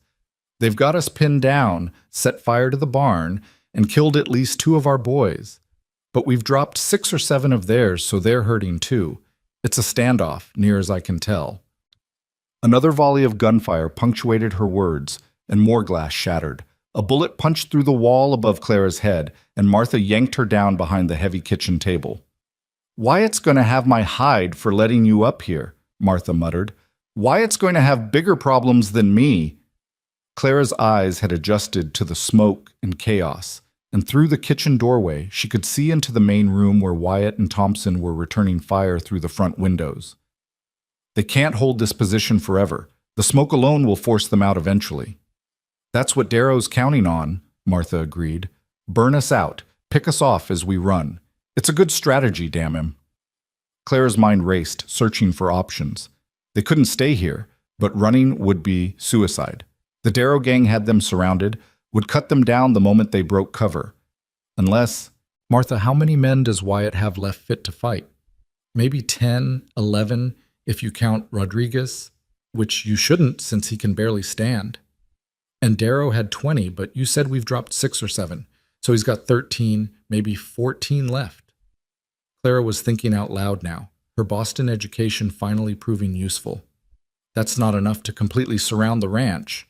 There have to be gaps in their line, places where they're spread too thin. Maybe, but finding those gaps in the dark with bullets flying, that's a good way to get killed. Not if we create a distraction, draw their attention to one side while we slip out the other. Clara grabbed Martha's arm. That tunnel you showed me, where exactly does it come out? Behind the equipment shed, about 30 yards past the barn. Why? Because if we can get even a few men through that tunnel and out beyond the Darrow gang's line, we could flank them, hit them from behind while they're focused on the house. Clara knew she was grasping at straws, but it was better than sitting here waiting to be burned alive. It's risky, but so is staying here. Martha studied her for a long moment, then called out, "Thompson, get over here!" The older ranch hand came at a crouch, his rifle clutched in one hand, his face blackened with powder smoke. "What is it? We're getting hammered out here." "Miss Whitfield's got an idea," Martha said. "And before you dismiss it because she's a woman or because it's crazy, remember that we're currently being roasted alive in our own house. Crazy might be exactly what we need." Clara explained her plan quickly, watching Thompson's expression shift from skeptical to thoughtful to grimly determined. When she finished, he nodded slowly. "It could work. Hell, at this point, I'll try anything. But we'd need Wyatt's approval, and he's not going to like the part where you're involved." "I'm not asking to go through the tunnel and fight," Clara said, though part of her wished she could. "I'm just saying we use the tunnel to get men into position. I'll stay here with Martha and the wounded." "I'll talk to the boss," Thompson said, "but you should probably make yourself scarce before he sees you're out of the cellar. He's got enough on his mind without worrying about you getting shot." Too late. Wyatt appeared in the doorway, his face a mask of controlled fury barely containing something that looked like fear. "Clara, what in the hell are you doing up here? I told you to stay in the cellar." "And I did, until the house started burning down," Clara shot back. "I'm not going to suffocate in a hole while you all fight. Besides, I have an idea that might actually save us." "No." Wyatt's response was immediate and absolute. "Whatever it is, no. You're going back down that ladder right now." "Listen to her, boss," Thompson interjected. "She might be onto something." Claire explained the plan again, speaking quickly before Wyatt could shut her down. To his credit, he listened, though his expression grew darker with every word. When she finished, he was quiet for a long moment, the only sounds the ongoing gunfire and the ominous crackle of flames from the barn. "It's risky," he finally said. "Everything's risky right now," Clara countered. "But this gives us a fighting chance instead of just waiting to die." Wyatt looked at Thompson. "Can you pull it off? Get through the tunnel with, say, 5 men, circle around behind them, and hit them hard enough to break their line?" "I can sure as hell try." "Then do it." Wyatt's decision was instant, the mark of a man used to making hard choices in bad situations. "Take Jimmy, Hector, Sanchez, and the Peterson brothers. Leave me everyone else to hold the house. When you're in position, fire 3 shots in quick succession. That'll be our signal to increase fire from here. Draw their attention. Then you hit them from behind with everything you've got." Thompson nodded and moved off, calling names in a low voice. Within minutes, 6 men had gathered near the kitchen, checking weapons and preparing to enter the tunnel. Wyatt turned back to Clara. "Now you go back in the cellar and stay there. I mean it this time." "I will. But Wyatt…" Clara caught his arm as he started to turn away. "Be careful, please." Something in his expression softened just for a moment, and he raised his free hand to her cheek. I told you I'd see you when this was over. I keep my promises, Clara. All of them. Then he was gone, back to his position at the windows, and Clara reluctantly descended into the cellar. But this time she left the trapdoor slightly ajar, just enough that she could hear what was happening above. The minutes crawled past with agonizing slowness. She heard Thompson and his men moving through the tunnel, heard their muffled voices fading into the distance. She heard the gunfire continuing, heard Wyatt shouting orders, heard someone, she thought it was young Jimmy, cry out in pain. Then, cutting through the chaos, 3 sharp cracks in rapid succession. The signal. The gunfire from the house immediately intensified, a sustained barrage that must have been every man Wyatt had left firing as fast as they could reload. The Darrow gang's return fire picked up too, focusing on the house with renewed intensity. And then, from somewhere out in the darkness beyond the burning barn, came a different sound. Thompson's group opening up from behind. Clara could hear the confusion in the Darrow gang's shouts, the sudden panic as they realized they were caught between 2 forces. For a few wild minutes, it seemed like the plan might actually work. The pressure on the house decreased as Darrow's men turned to face this new threat. Clara heard Wyatt rallying his remaining defenders, heard them pouring fire into the Outlaws' now divided attention. But Frank Darrow hadn't survived 4 years as a successful outlaw by being stupid. Clara heard his voice cutting through the chaos, shouting orders, reorganizing his men. The initial shock of the flanking maneuver wore off, and Darrow's superior numbers began to tell. Then came the sound that made Clara's blood run cold. Horses, many of them, thundering toward the ranch from the south. Reinforcements. Darrow must have held some of his men back, waiting for exactly this kind of desperate countermove. Now they were coming in force, and Thompson's small flanking group would be caught in the open, trapped between 2 enemy forces. Clara heard Wyatt swear viciously, heard him shouting for Thompson to fall back, to get to cover. But his voice was lost in the thunder of hoofbeats and renewed gunfire. She couldn't stay down here anymore. Every instinct screamed at her to do something, anything, even though she knew logically that there was nothing she could do. She was one woman with no weapon and no combat training, trapped in a cellar while the battle raged above. The trapdoor suddenly flew open, and Martha's face appeared, streaked with soot and blood. "Come on, we're evacuating. Wyatt's orders." What happened? Darrow brought more men, too many for us to hold against. We're outnumbered 3-1 now, maybe worse. We have to run while we still can. Martha was already climbing down, grabbing Clara's arm. "Through the tunnel, quickly. The Redford Ranch, remember?" Clara let herself be pulled into the tunnel, a narrow passage barely wide enough to crawl through, its walls rough earth shored up with wooden beams. Behind them she could hear Martha calling to the wounded men, helping those who could move, making the agonizing decision to leave those who couldn't. The tunnel seemed to stretch forever, dark and close and terrifying. Clara's bandaged feet screamed with every inch of progress, her dress catching on rough edges, her lungs burning with exertion and fear. But she kept moving, kept crawling, Martha's labored breathing right behind her. They emerged behind the equipment shed, exactly as Martha had described, into a nightmare landscape of fire and smoke. The barn was fully engulfed now, flames reaching toward the star-filled sky like grasping fingers. The house was burning too, smoke pouring from broken windows. And everywhere, there was gunfire. "There!" Martha pointed toward a cluster of trees about 100 yards distant. "We make for those trees, then keep going north. Don't stop. Don't look back." "What about Wyatt, Thompson, the others?" "They'll follow when they can. Now run." They ran. Clara's torn feet left bloody prints in the dirt, but she ignored the pain, ignored everything except the desperate need to reach those trees. Bullets kicked up dust around them, someone was shouting, and she heard horses somewhere close. They were perhaps halfway to the trees when Clara heard hoofbeats directly behind them. She risked a glance back and saw a rider bearing down on them, his face twisted with savage triumph. She recognized him, Dutch, the gap-toothed outlaw who had complained about his cut of the weapons deal. "Martha, run!" Clara shoved the older woman forward toward the trees, knowing even as she did it that it was futile. Dutch would ride them both down in seconds. But then another rider appeared from the smoke, Ghost's pale coat unmistakable even in the firelight. Wyatt drove his horse directly into Dutch's path, and the 2 mounts collided with bone-jarring force. Both men were thrown from their saddles, rolling in the dirt.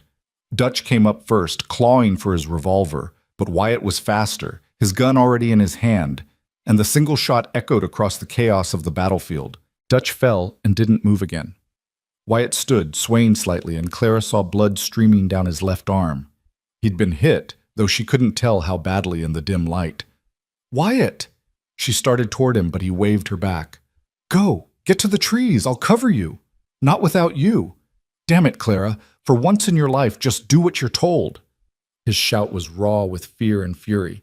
"I can't protect you if you won't let me! Now go!"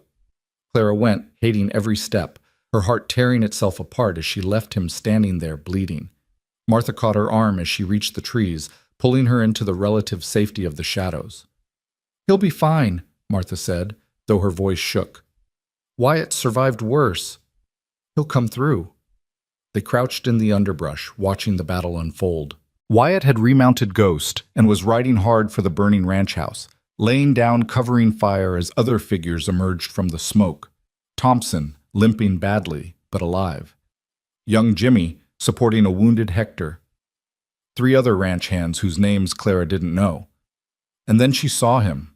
Frank Darrow himself, mounted on a big black horse, riding straight for Wyatt with a rifle raised to his shoulder. "No!" The scream tore from Clara's throat before she could stop it. Wyatt heard her, or perhaps he sensed the danger. He wheeled Ghost sharply to the left just as Darrow fired. The bullet missed by inches, and Wyatt returned fire. But Darrow was already moving, spurring his horse toward the trees, toward Clara and Martha. "He knows we're here," Martha breathed. "He heard you scream. He's coming for us." There was no time to run, nowhere to hide. Darrow crashed through the underbrush on horseback, his face demonic in the firelight, his rifle swinging toward them. Clara did the only thing she could think of.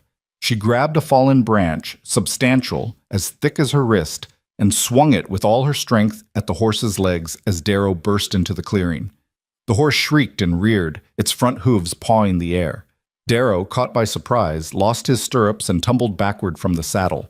His rifle went flying, landing somewhere in the shadows. But Darrow was nothing if not a survivor. He rolled with the fall and came up with a knife in his hand, his eyes locked on Clara with murderous intent. "You've caused me a world of trouble, schoolteacher," he snarled, advancing on her. "Time to settle accounts." Clara backed away, still clutching the branch, knowing it was useless against a knife-wielding killer, but unwilling to die without at least trying to fight. Martha stepped up beside her, and Clara saw to her shock that the older woman had produced a small derringer from somewhere in her apron. "Stay back, Darrow," Martha warned, her voice steady despite the tremor in her hands. "I may be old, but I can still shoot straight at this range." Darrow laughed. "That pea shooter? You might wound me, old woman, but you won't stop me, and then I'll gut you both and string your bodies up for Kincaid to find." He took another step forward, and Martha's finger tightened on the trigger. The gunshot, when it came, didn't come from Martha's derringer. It came from behind Darrow, and the outlaw's eyes went wide with shock as he looked down at the spreading red stain on his chest. He turned, stumbling, and Clara saw Wyatt standing at the edge of the clearing, his revolver still raised, his face like carved stone. "You don't touch her," Wyatt said quietly. "I told you, no one takes her, not while I'm breathing." Darrow's knife slipped from his fingers. He opened his mouth as if to speak, but only blood came out. Then his legs gave way and he collapsed, first to his knees and then forward onto his face. The sudden silence was deafening. Somewhere in the distance, the gunfire was dying down, the battle ending as the Darrow gang realized their leader had fallen. Clara could hear men shouting, could hear the crackle of flames from the burning buildings, could hear her own ragged breathing. But all she could see was Wyatt, standing there with smoke curling from his revolver, his arm hanging limp and bloody at his side, looking at her with an expression that held relief and fear and something else she couldn't quite name. "Clara," her name on his lips, rough as gravel. "Are you hurt?" She shook her head, unable to speak past the lump in her throat. "Good. That's good." Wyatt swayed on his feet, and Clara realized he was more badly wounded than she'd thought. "Thompson," he called out, his voice already fading. "Get the women to safety. Get everyone to the Redford Ranch. Tell James." He blinked hard as if trying to focus. Tell him we need help. Fire. Wounded. Darrow's. He didn't finish the sentence. His eyes rolled back and he crumpled to the ground like a puppet with cut strings. Clara was at his side in an instant, heedless of the danger, heedless of everything except the terrible fear that she'd lost him just when she'd realized how much he meant to her. Wyatt! Wyatt, stay with me! She pressed her hands to the wound in his arm, trying to stop the bleeding, but there was so much blood, too much blood. Martha, help me! The older woman was there immediately, her skilled hands assessing the damage with practiced efficiency. He's lost a lot of blood, but the bullet went through clean. If we can get him to a doctor... She looked up at Thompson, who had limped over with several other ranch hands. We need to move now. The fire's spreading, and some of Darrow's men are still out there. Thompson nodded grimly. I'll get the horses. We ride for the Redford Ranch and pray to God we make it. As they lifted Wyatt's unconscious form and secured him across Ghost's saddle, Clara felt something hard and cold settle in her chest. Frank Darrow was dead, shot down by the man he'd been hunting. But the victory felt hollow with Wyatt bleeding and unconscious, with the ranch burning behind them, with good men dead or wounded in the smoke and chaos. She climbed up behind Wyatt, one arm wrapped around his waist to keep him stable, and whispered against his ear words she wasn't even sure he could hear. You promised you'd see me when this was over. You promised you keep your promises. So don't you dare die on me, Wyatt Kincaid. Don't you dare. The ride to the Redford Ranch was a blur of pain and fear and desperate hope. The small group of survivors, fewer than half the men who had been defending the Triple K just hours before, pushed their exhausted horses through the night, always listening for pursuit, always fearing that Darrow's remaining men would regroup and come after them. But no pursuit came. The Darrow gang, their leader dead and their numbers decimated, had apparently decided that revenge wasn't worth dying for. They melted back into the prairie, wounded and demoralized, their reign of terror finally broken. Dawn was breaking when they finally saw the lights of the Redford Ranch ahead. Clara had been holding Wyatt's unconscious body for hours, whispering to him, praying over him, refusing to believe that after everything they'd been through, he might still slip away. James Redford himself came out to meet them, his face going grim when he saw the condition of the refugees from the Triple K. But he asked no questions, just immediately began organizing help, sending riders for the doctor, getting the wounded into beds, offering food and water to those who could take it. It was Martha who told the story while the doctor worked on Wyatt and the other wounded men. Clara sat outside the room where they'd taken him, unable to bear watching but unable to walk away, listening to Martha's voice explaining about Darrow, about the ambush, about the desperate battle and the final confrontation. When the doctor finally emerged, his expression was carefully neutral in the way doctors' expressions always were when the news could go either way.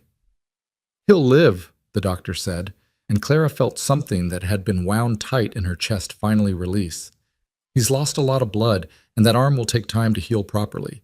But barring infection, he should make a full recovery. He's young, strong, and apparently too stubborn to die. Clara let out a laugh that was half sob. Yes. Yes, he is. He's asking for you, Miss Whitfield. I've given him something for the pain, but he was quite insistent that he speak with you before he allows himself to rest. She found Wyatt propped up in bed, his left arm bandaged from shoulder to wrist, his face pale, but his eyes clear and focused. When he saw her, something in his expression eased. You're all right, he said. It wasn't a question. I'm fine. Better than fine now that I know you're going to be all right too. Clara pulled a chair close to the bed and sat, taking his good hand in both of hers. You scared me half to death. Could say the same about you. When I saw Darrow going after you in those trees, he shook his head. I've never been more terrified in my life, and I've been in some pretty terrifying situations. But you kept your promise. You said no one would take me, and you meant it. Always. Wyatt's fingers tightened around hers. Clara, there's something I need to tell you. Something I should have said before, but I was too... He paused, searching for words. After Emily disappeared, I told myself I wouldn't let anyone else get that close. Wouldn't care enough that losing them would destroy me. And then you literally stumbled into my life, and every promise I made to myself went straight out the window. Clara's heart was hammering so hard she was sure he could hear it. Wyatt, let me finish, please. He took a shaky breath. You're brave and smart, and you don't give up even when any sane person would. You escaped from Darrow's gang, you survived being hunted across the prairie, you came up with the plan that saved us all tonight. And somewhere in the middle of all that chaos and danger, I fell in love with you. The words hung in the air between them, precious and fragile and absolutely terrifying. Clara felt tears pricking her eyes, felt her throat closing up with emotion too big for words. I know it's too soon, Wyatt continued, his voice rough. I know you barely know me, know we met under the worst possible circumstances. I'm not asking you for anything, Clara. I just needed you to know. Needed you to understand why I was so desperate to protect you. It wasn't just about justice for Emily anymore. It was about you. It was always about you. Clara wiped her eyes with the back of her hand, not even trying to hide the tears now. You're an idiot, Wyatt Kincaid. He blinked, clearly not expecting that response. I'm sorry? An idiot, she repeated, but she was smiling through her tears. Because it's not too soon, and I do know you, maybe not all the details of your life, but I know the important things. I know you're honorable and brave, and you keep your promises no matter what it costs you. I know you'd put yourself between me and danger without a second thought. And I know that somewhere between you pulling me onto your horse in the moonlight and you shooting Frank Darrow to save my life, I fell in love with you too. The joy that spread across Wyatt's face was like sunrise breaking through storm clouds.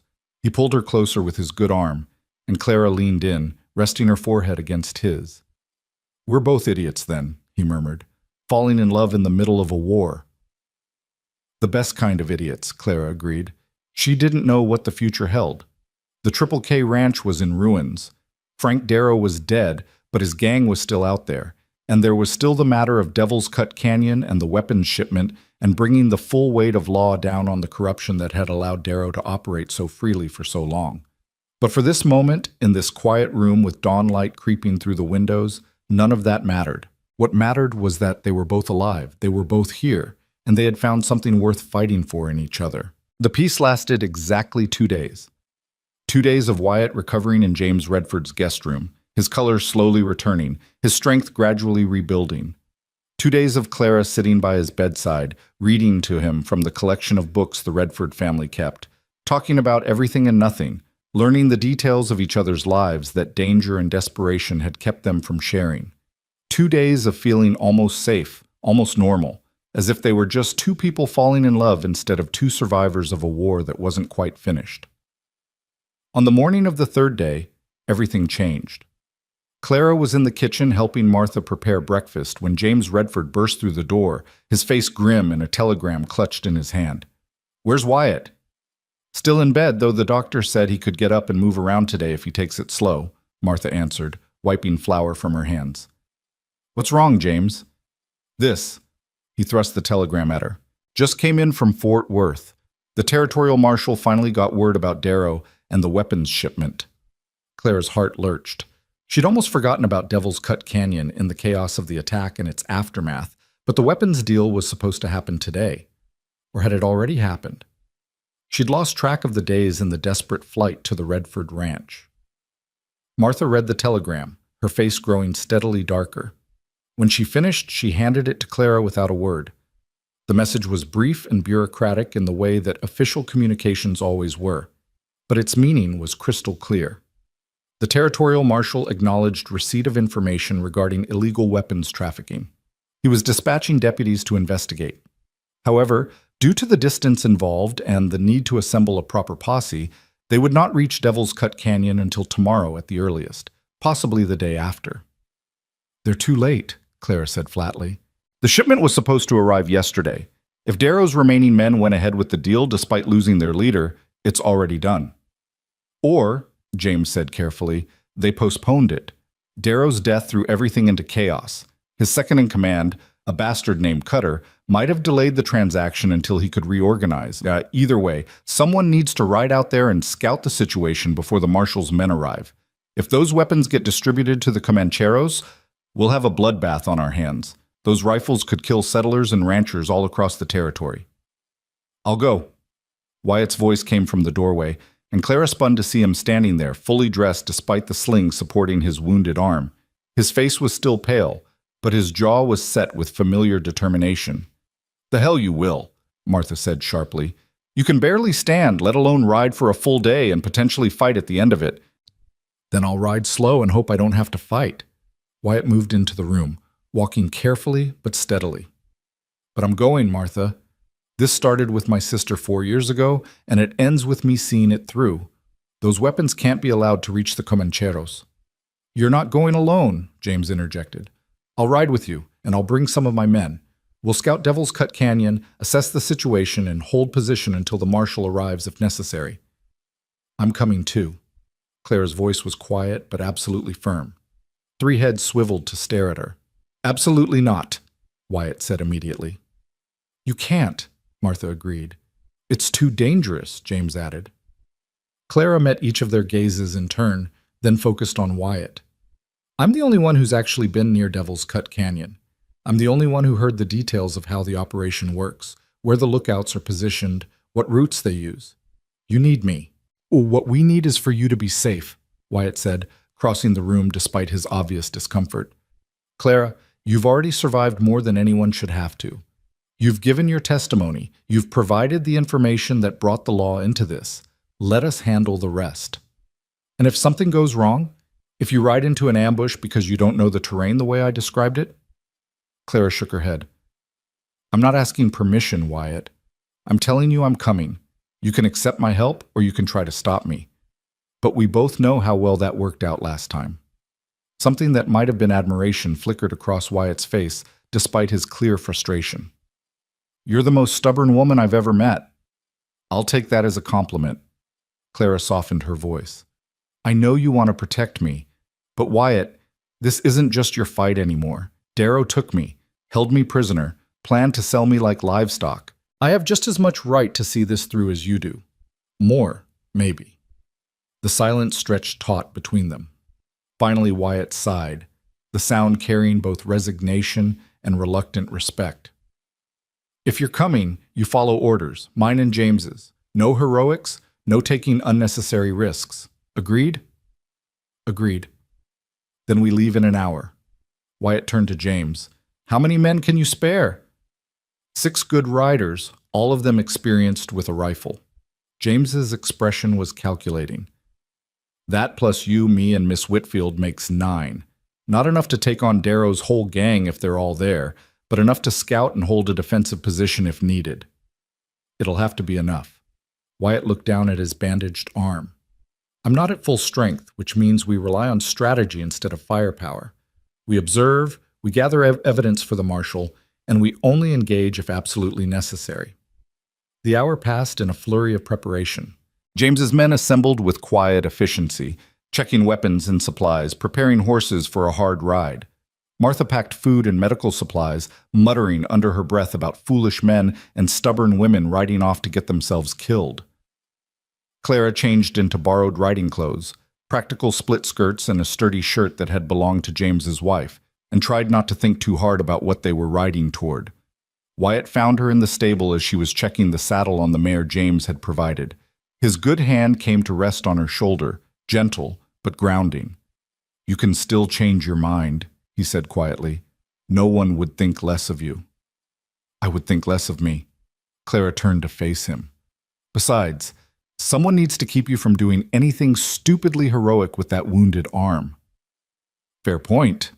His lips quirked in a half-smile. "For what it's worth, having you along makes me feel better and more terrified at the same time. I'm not sure how you manage that." "It's a gift." Clara reached up and touched his face, feeling the rough stubble under her palm. "We're going to be fine. We'll scout the canyon, the marshal will arrive with his men, and we'll finally put an end to this whole nightmare." "From your lips to God's ears," Wyatt murmured. The ride to Devil's Cut Canyon took most of the day, the small group pushing their horses hard across the prairie.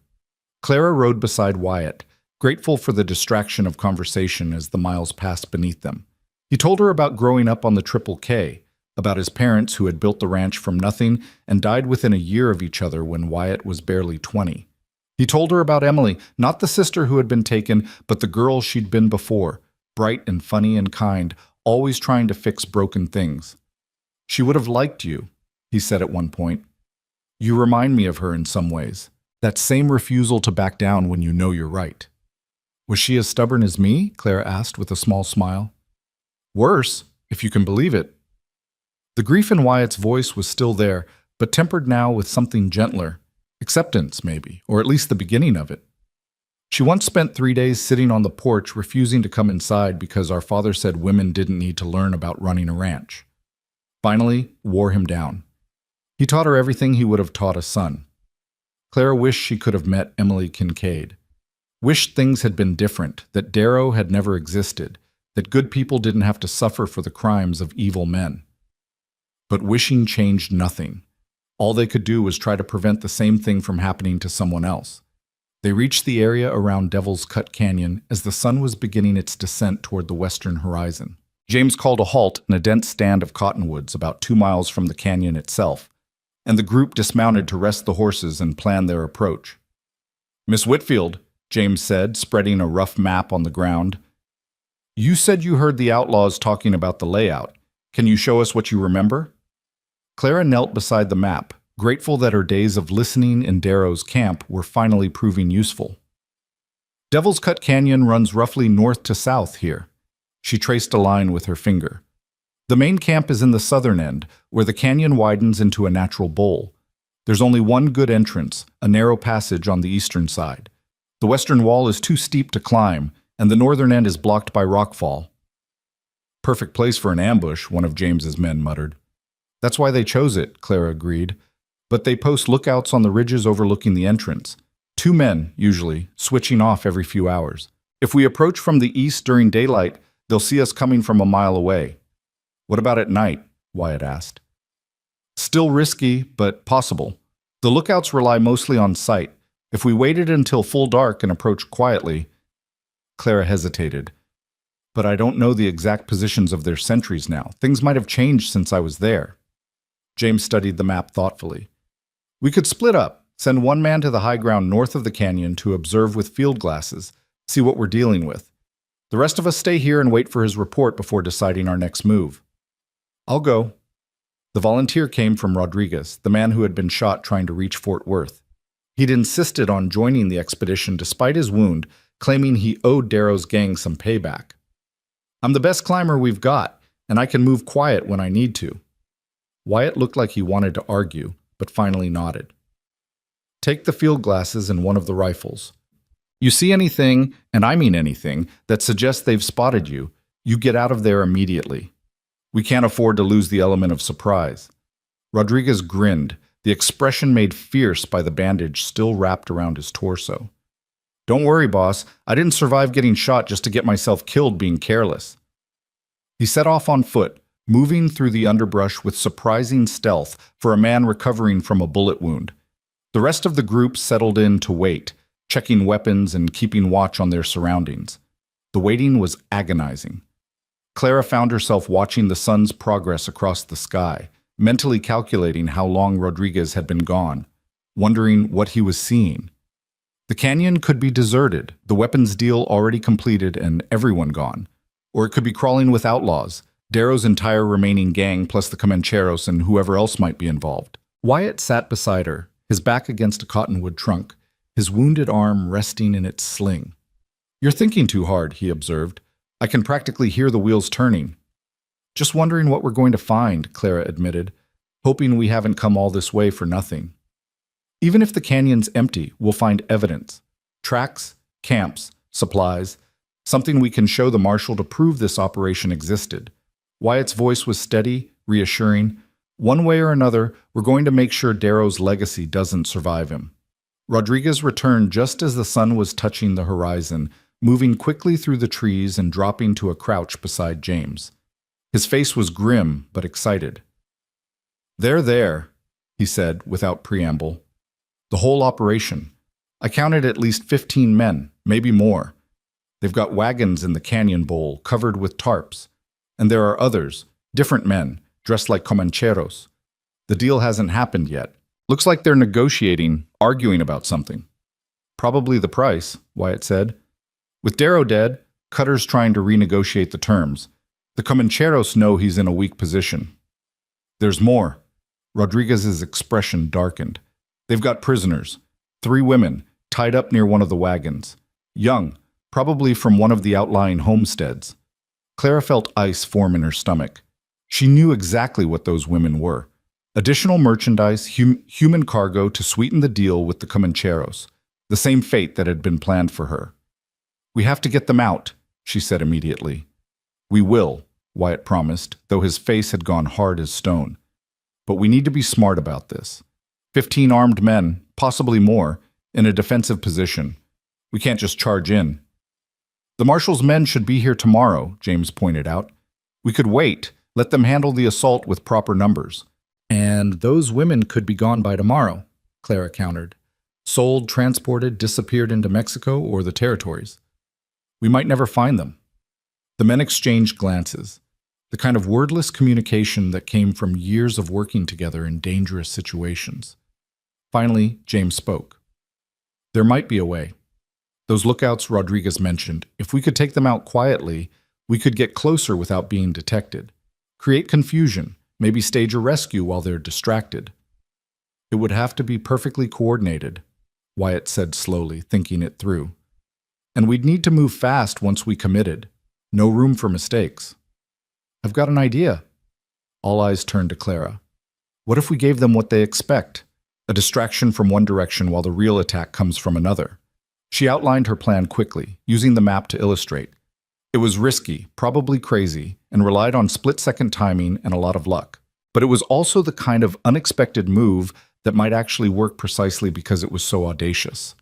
When she finished, Wyatt was staring at her with an expression caught somewhere between admiration and horror. "You realize that puts you directly in harm's way. Again." "It puts all of us in harm's way," Clara corrected. "But it also gives those women a chance. And it gives us a chance to end this before the Comancheros can ride off with weapons and prisoners." "She's right," James said reluctantly. "It could work. It's insane, but it could work." The discussion continued as darkness fell, the men refining the plan, working out details, preparing for what was essentially a desperate gamble. They would move at midnight, when the outlaws would be tired, possibly drunk, and least expecting an attack. Rodriguez and 2 of James's best men would take out the sentries silently. Then Clara would create her distraction while Wyatt and the others moved in to free the prisoners. "And if it goes wrong?" one of the men asked. "Then we fight our way out and pray the marshal's reinforcements arrive in time to save us," Wyatt said bluntly. "I won't lie to you. This is dangerous, possibly suicidal. Any man who wants to back out, no one will blame you." Not a single man moved. "All right then." Wyatt checked his revolver, the movement awkward with only one good arm. "We rest for a few hours, then we move. And gentlemen, let's make sure Frank Darrow's ghost sees his empire burn tonight."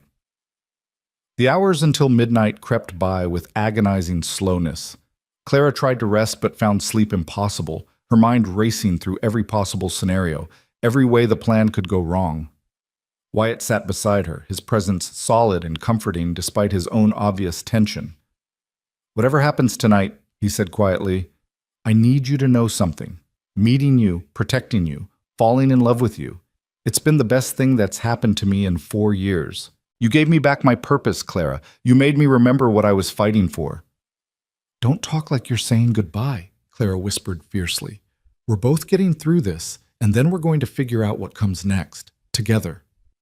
"Together," Wyatt agreed, and sealed the promise with a kiss that tasted of hope and fear and desperate determination.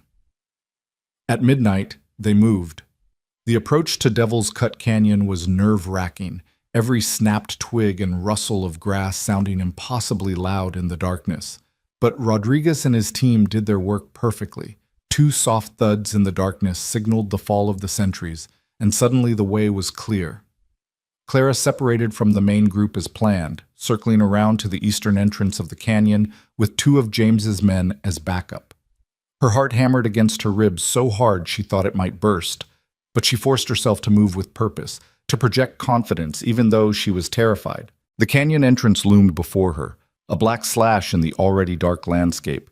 She could see the glow of campfires deeper inside, could hear the low murmur of voices and occasional laughter.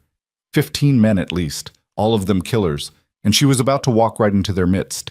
She stepped into the light of the first campfire, her hands raised, her voice ringing out clear and strong despite her fear.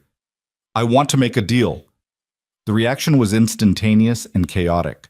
Men jumped to their feet, weapons appearing in hands, shouts of alarm echoing off the canyon walls. Clara stood perfectly still, forcing herself not to run, not to show fear. A man she recognized from her captivity, Cutter, Darrow's second in command, pushed through the crowd, his scarred face twisted with shock and fury. You're supposed to be dead! We burned that ranch to the ground!" "But you didn't kill everyone," Clara said, hoping her voice didn't shake. "And now I have information you want. Information about the territorial marshal, about who's coming for you and when." Cutter's eyes narrowed. "Why would you tell us that?" "Because I want to live," Clara lied smoothly. "Because I know you're planning to disappear after this deal, and I know you'll need help getting past the law. I can give you that help. Routes, safe houses, officials who can be bribed. But only if you guarantee my safety." It was a desperate bluff, and for a long moment she thought Cutter wouldn't buy it. Then greed won out over suspicion, the way it always did with men like him. "Bring her to the main camp," he ordered, "but keep her covered. This could be a trap." As the outlaws surrounded Clara, marching her deeper into the canyon, she saw what she'd been hoping for. The attention of every man in the camp was now focused on her, which meant they weren't watching the western ridge, where Wyatt and the others would be moving into position. The main camp was worse than she'd imagined. The wagons Rodriguez had mentioned were indeed covered with tarps, but Clara could see the distinctive shapes of rifle crates underneath. The 3 women prisoners sat huddled against a wagon wheel, their faces pale with terror, their hands bound. And standing near another fire were 4 men dressed differently from the outlaws, the Comancheros, watching the proceedings with calculating eyes. "So," Cutter said, grabbing Clara's arm roughly, "start talking. Who's coming and when?" Clara opened her mouth to spin another lie, to buy more time, and then all hell broke loose. Gunfire erupted from 3 directions at once as Wyatt's men opened up on the camp. Outlaws scattered, diving for cover, returning fire wildly. The Comancheros drew their weapons, shouting in Spanish, caught between fighting and fleeing. Cutter's grip on Clara's arm tightened painfully. "You bitch! This was a trap!" "Yes," Clara said, and drove her knee into his groin with all her strength. He doubled over with a grunt of pain, his grip loosening, and Clara tore free. She ran toward the prisoners, dodging bullets and scrambling men, her entire focus on reaching those 3 terrified women. She had almost made it when a hand grabbed her shoulder and spun her around. One of the outlaws, his face twisted with rage, raised his revolver toward her face. The shot came from behind her, and the outlaw's head snapped back. He fell, and Clara spun to see Wyatt standing there, his rifle smoking, his face set in lines of fierce determination despite the blood seeping through his bandages. "Get the women!" he shouted over the chaos. "I'll cover you!" Clara didn't waste time arguing. She reached the prisoners and began working at their bonds with shaking fingers, aware of bullets whizzing overhead, aware of men fighting and dying all around her. "It's all right," she told the women, trying to sound calm. "We're here to help. You're going to be fine." The first rope came free, then the second. The third woman's bonds were more complex, and Clara's fingers fumbled with the knots. Behind her, she heard Wyatt's rifle crack again and again, heard him shouting orders to his men, heard the battle raging. Finally, the last rope gave way. "Run!" Clara urged the women, pointing toward where James's men were holding the western canyon wall. "That way, go!" The women fled, stumbling in their haste but moving fast, disappearing into the darkness. Clara turned to find Wyatt, to help him, to make sure he was all right. She saw him at the same moment Cutter did. The outlaw leader had recovered from Clara's attack and had found a rifle.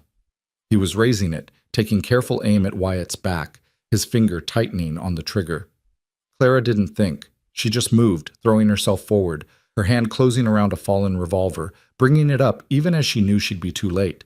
But someone else was faster. Rodriguez appeared from the shadows, his own gun speaking once, twice. Cutter jerked and fell, his rifle discharging harmlessly into the air as he went down. "Nobody shoots the boss," Rodriguez said grimly, then staggered. He'd reopened his wound in the fighting, blood spreading across his shirt, but he was grinning fiercely. The battle was ending. The Comancheros, seeing the fight going against them, had fled into the night on horseback. Half of Darrow's remaining men were dead or wounded, and the rest had their hands raised in surrender, surrounded by James's men and what was left of Wyatt's crew. Clara ran to Wyatt, and he caught her with his good arm, holding her tight despite his obvious pain. "Are you hurt?" he demanded. No, I'm fine." "The women?" "Safe. James's men got them clear." Wyatt's embrace tightened. "Clara, when I saw Cutter grab you, when I thought I might be too late—" "But you weren't," she said fiercely. "You saved me, again, and I helped save those women. We did it, Wyatt. We actually did it." Around them, James's men were securing the prisoners and examining the weapons crates, gathering evidence that would damn not just Darrow's gang, but everyone connected to the operation. The marshal would have everything he needed to dismantle the entire criminal enterprise. It was over. Finally, truly over. Wyatt pressed his forehead against Clara's, his breath coming hard. "Never again," he murmured. "Never again am I letting you anywhere near danger. We're done with heroics, done with desperate plans, done with all of it." "Agreed," Clara said, even though they both knew it was a lie. As long as there were people in danger, people who needed help, neither of them would be able to stand aside. It wasn't in their nature. But for tonight, in this canyon that had been a place of evil and was now a place of justice, they could pretend. They could hold each other and breathe and let themselves believe that the worst was behind them. The sound of hoofbeats echoed through the canyon, many riders approaching fast. Everyone tensed, weapons coming up, until a voice called out in the darkness. "This is Territorial Marshal Davis! Lower your weapons! We're here to help!" The marshal had arrived early, pushing his men hard through the night. He rode into the camp with 20 deputies at his back, taking in the scene with sharp, assessing eyes. The dead outlaws, the surrendering survivors, the crates of illegal weapons, the freed prisoners. "Looks like you folks have been busy," he said dryly, dismounting. "Someone want to tell me what the hell happened here?" It was Wyatt who stepped forward, his arm around Clara's shoulders, his voice steady despite his exhaustion and pain. "That's a long story, Marshal. But the short version is that we just shut down the Darrow gang's weapons smuggling operation and rescued 3 kidnapped women in the process." The marshal's eyebrows rose. "The Darrow gang? I heard Frank Darrow was killed a few days ago." "He was," Wyatt confirmed. "By me. This was his second-in-command, Cutter, trying to salvage the operation. He won't be trying again." As the marshal's men began the work of securing prisoners and cataloging evidence, Clara felt the last of her adrenaline finally draining away, leaving nothing but exhaustion. She leaned into Wyatt's side, letting him support her weight, and watched the sky beginning to lighten with the first hint of dawn. They had done it. Against impossible odds, with nothing but courage and desperation and each other, they had actually done it. The Darrow gang was finished, the weapons would never reach the Comancheros, and 3 women would return to their families instead of disappearing forever. It should have felt triumphant. Instead, Clara just felt tired and sore and grateful to be alive. "Come on," Wyatt said gently, sensing her exhaustion. "The marshal can handle the rest. Let's get you back to the Redford Ranch so you can rest." "What about you? Your arm?" "Will still be wounded tomorrow whether I rest now or later," Wyatt finished. "But you're dead on your feet, Clara. Let me take care of you for once instead of the other way around." She wanted to argue but found she didn't have the energy. So she simply nodded and let Wyatt lead her to where their horses waited, let him help her into the saddle, let him ride beside her as they left Devil's Cut Canyon behind forever. The sun was fully up by the time they reached the Redford Ranch, painting the prairie in shades of gold and amber that made the whole world look clean and new. James's wife rushed out to meet them, Martha right behind her, both women exclaiming over their condition and immediately herding them toward medical attention and food and rest. But before Clara would let herself be swept away to sleep, she caught Wyatt's good hand and held it tight. "Thank you," she said simply, "for everything. For stopping your horse that night on the prairie, for keeping your promise, for giving me back my life." Wyatt smiled, tired but genuine. Thank you for giving me back mine, for reminding me what I was fighting for being brave and stubborn and absolutely impossible to protect. We make a good team, Clara observed. The best, Wyatt agreed. And Clara, when all this is really truly over, when the trials are done and the ranch is rebuilt and we can actually think about the future, I'm going to ask you a question, a very important question, and I hope you'll say yes. Clara knew what question he meant, and she knew her answer would be yes, absolutely yes, forever, yes. But that could wait. For now, they had survived. They had won. And they had each other. It was enough. It was more than enough. It was everything. The week following the raid on Devil's Cut Canyon passed in a blur of testimony, paperwork, and painful recovery. Clara spent 3 full days in Fort Worth giving her statement to Territorial Marshal Davis, recounting every detail of her captivity, the conversation she'd overheard, the corruption she'd witnessed. The marshal listened with grim attention, taking meticulous notes, occasionally interrupting to ask for clarification on names or locations. "Miss Whitfield," he said on the 3rd day, setting down his pen and regarding her with something close to admiration. "In my 20 years of law enforcement, I've never seen a civilian witness provide such detailed, actionable intelligence. The information you've given us will dismantle not just the remnants of the Darrow gang, but an entire network of corruption that's been poisoning this territory for years." Clara felt a weary satisfaction at his words. "Does that mean Sheriff Garrett will finally face justice?" "Sheriff Garrett is already in custody, along with 2 county judges and a land office administrator. They'll all stand trial for conspiracy, bribery, and obstruction of justice." The marshal's smile was cold. Frank Darrow's ledgers were very thorough. He kept records of every payment, every favor, every official he owned. That man's paranoia about being double-crossed just handed us the keys to cleaning house across 3 counties. And the remaining gang members. 8 men in custody, all facing multiple charges including murder, kidnapping, weapons trafficking, and a dozen other crimes. They'll hang Miss Whitfield. Every last one of them. The marshal paused, then added more gently, "I know it doesn't bring back the people they've hurt, doesn't undo the suffering they've caused. But it's justice, and sometimes that has to be enough." Clara thought about Emily Kincaid, about the wagon driver Hutchins, about all the nameless victims whose stories would never be fully told. "It's not enough," she said quietly. "But it's something. It's more than they had before." She found Wyatt waiting for her outside the marshal's office, his arm still in a sling but looking stronger than he had a week ago. The doctor had declared his wound healing well, though he'd cautioned against any strenuous activity for at least another month. Wyatt had listened to the medical advice with the patience of a man who had no intention of following it completely, but Clara had been watching him carefully, making sure he didn't push himself too hard. They had fallen into an easy rhythm over the past days. Breakfast together at the hotel, where the marshal had arranged accommodations, long walks through Fort Worth streets when Clara needed to clear her head between testimony sessions. Quiet evenings where they talked about everything except outlaws and violence and danger. It felt almost normal, almost like courtship, if you ignored the bandages and the nightmares and the way they both still startled at sudden loud noises. "How did it go today?" Wyatt asked, falling into step beside her. "It's done. All of it. The marshal has everything he needs." Clara felt something loosen in her chest, a tension she'd been carrying for so long she'd forgotten it was there. "It's really over, Wyatt. The testimony, the investigation, all of it. We're free." Wyatt stopped walking, right there in the middle of the boardwalk, and turned to face her. "Free," he repeated, as if testing the word. "I'm not sure I remember what that feels like." "Neither do I," Clara admitted, "but I'd like to find out. With you, if you're willing."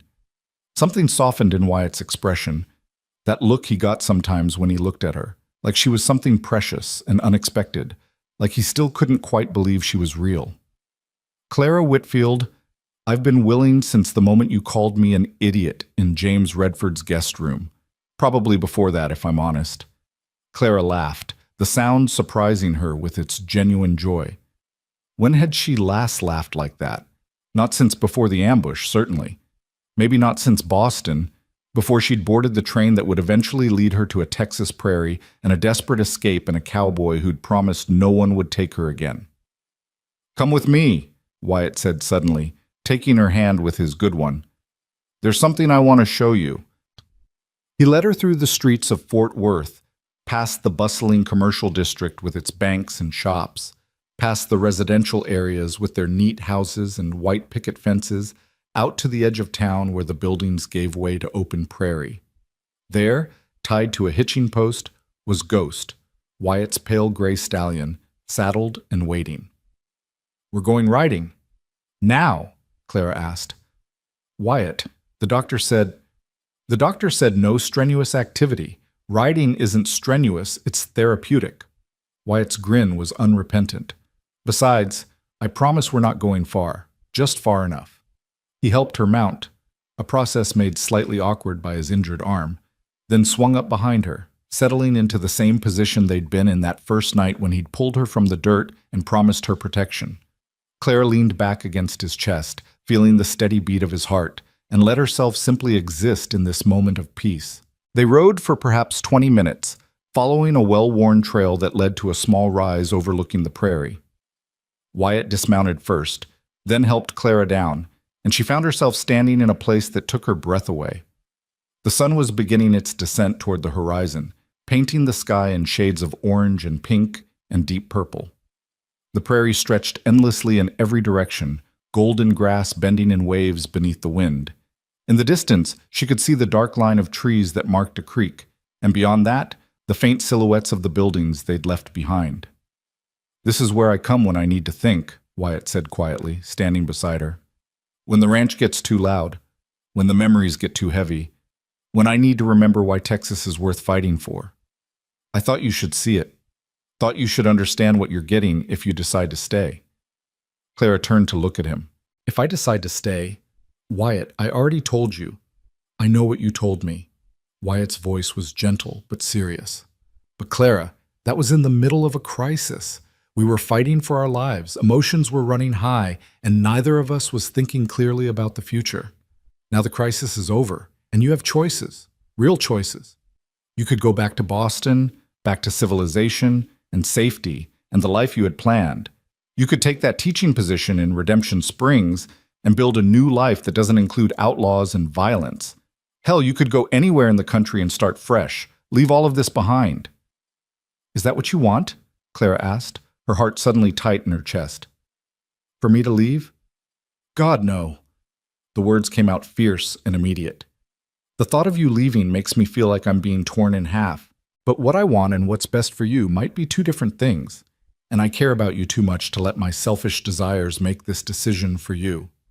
Clara reached up and touched his face, feeling the familiar roughness of stubble, the strong line of his jaw. Wyatt Kincaid, for a man who's supposed to be good at reading trails and tracking outlaws, you're remarkably bad at reading me. I don't want Boston. I don't want some safe, predictable life teaching arithmetic to bored children. I want this. She gestured at the prairie, at the endless sky, at him. I want Texas and rebuilding and challenges I can't even imagine yet. I want to wake up every morning wondering what impossible thing we'll accomplish today. And most of all, I want you. I've wanted you since you pulled me onto your horse and growled that promise in the moonlight. Everything since then has just been me becoming more and more certain. Wyatt was quiet for a long moment, his gray eyes searching hers. Then slowly he sank down onto one knee, awkward with his injured arm, but managing it with the same determination he applied to everything else. I told you I was going to ask you a question, he said, and his voice was rough with emotion. An important question. I had this whole speech planned about how you've changed my life and given me hope and made me believe in second chances. But standing here with you, with the sunset at our backs and the whole future stretching ahead of us, all those fancy words just seem to get in the way of what I really need to say. He pulled something from his pocket with his good hand, a ring, simple silver with a small blue stone that caught the fading light. This was my mother's. My father gave it to her when they decided to build the Triple K together, back when it was nothing but dreams and empty prairie. She wore it every day of her life. And when she died, she told me to give it to a woman who was brave enough to build something from nothing, stubborn enough to stand beside me through anything, and foolish enough to love me despite my considerable flaws. Clara felt tears pricking her eyes, felt her throat closing up with emotion too big for words. "Clara Whitfield," Wyatt said, and his voice held steady despite everything. "Will you marry me? Will you help me rebuild the Triple K and make it into something even better than it was before? Will you let me spend the rest of my life keeping the promise I made you, that no one will ever take you again, that you'll always be protected and valued and loved beyond measure?" Clara didn't trust herself to speak. She simply nodded, tears streaming down her face, and held out her hand. Wyatt slipped the ring onto her finger and it fit perfectly, as if his mother had known somehow that it would end up here, on the hand of a Boston schoolteacher who'd survived impossible odds to find love in the Texas prairie. Then he stood, carefully, favoring his injured arm, and pulled Clara into a kiss that tasted of salt and sunset and promises kept. When they finally broke apart, both breathing hard, Clara managed to find her voice. "Yes," she said, even though the question had already been answered. "Yes to all of it. Yes to rebuilding and to challenges and to you. Always yes to you." They stood there as the sun disappeared below the horizon, holding each other, watching the stars begin to emerge in the darkening sky. And for the first time since the ambush that had changed everything, Clara felt truly, completely at peace. The journey back to what remained of the Triple K ranch took 2 days. James Redford had sent word that his men had been working to salvage what they could from the fire, but he'd warned them not to expect much. Fire was merciless on the frontier, where everything was built of wood and hope and determination. Even with the warning, Clara's heart sank when she saw the destruction. The barn was completely gone, just a blackened foundation and twisted metal where the structure had stood. The main house was a burned-out shell, the roof collapsed, the white paint charred to ash. The smaller outbuildings had survived, mostly because they'd been far enough from the main blaze, but they looked forlorn and abandoned without the heart of the ranch to anchor them. Wyatt sat motionless on Ghost's back, staring at the ruins of everything his parents had built, everything he'd worked to maintain. Clara could see the grief and anger warring in his expression, could feel the tension radiating through his frame.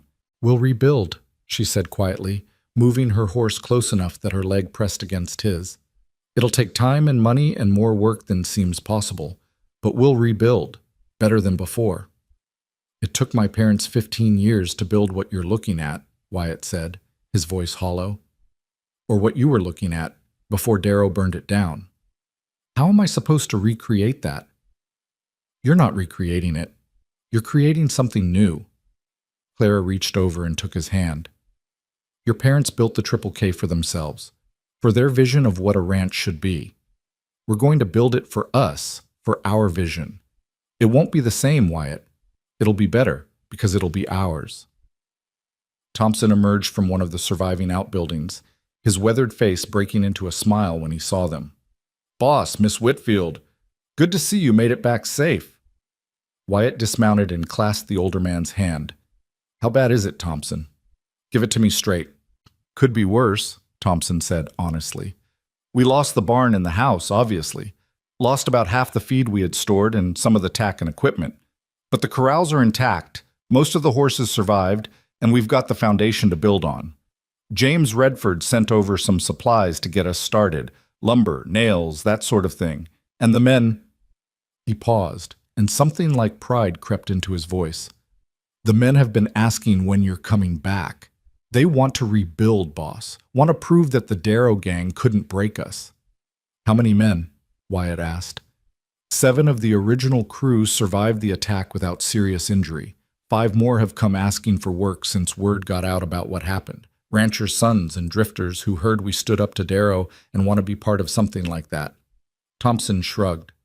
"We've got willing hands, boss. What we need is your leadership." Clara watched something shift in Wyatt's expression, saw him straighten his shoulders and square his jaw.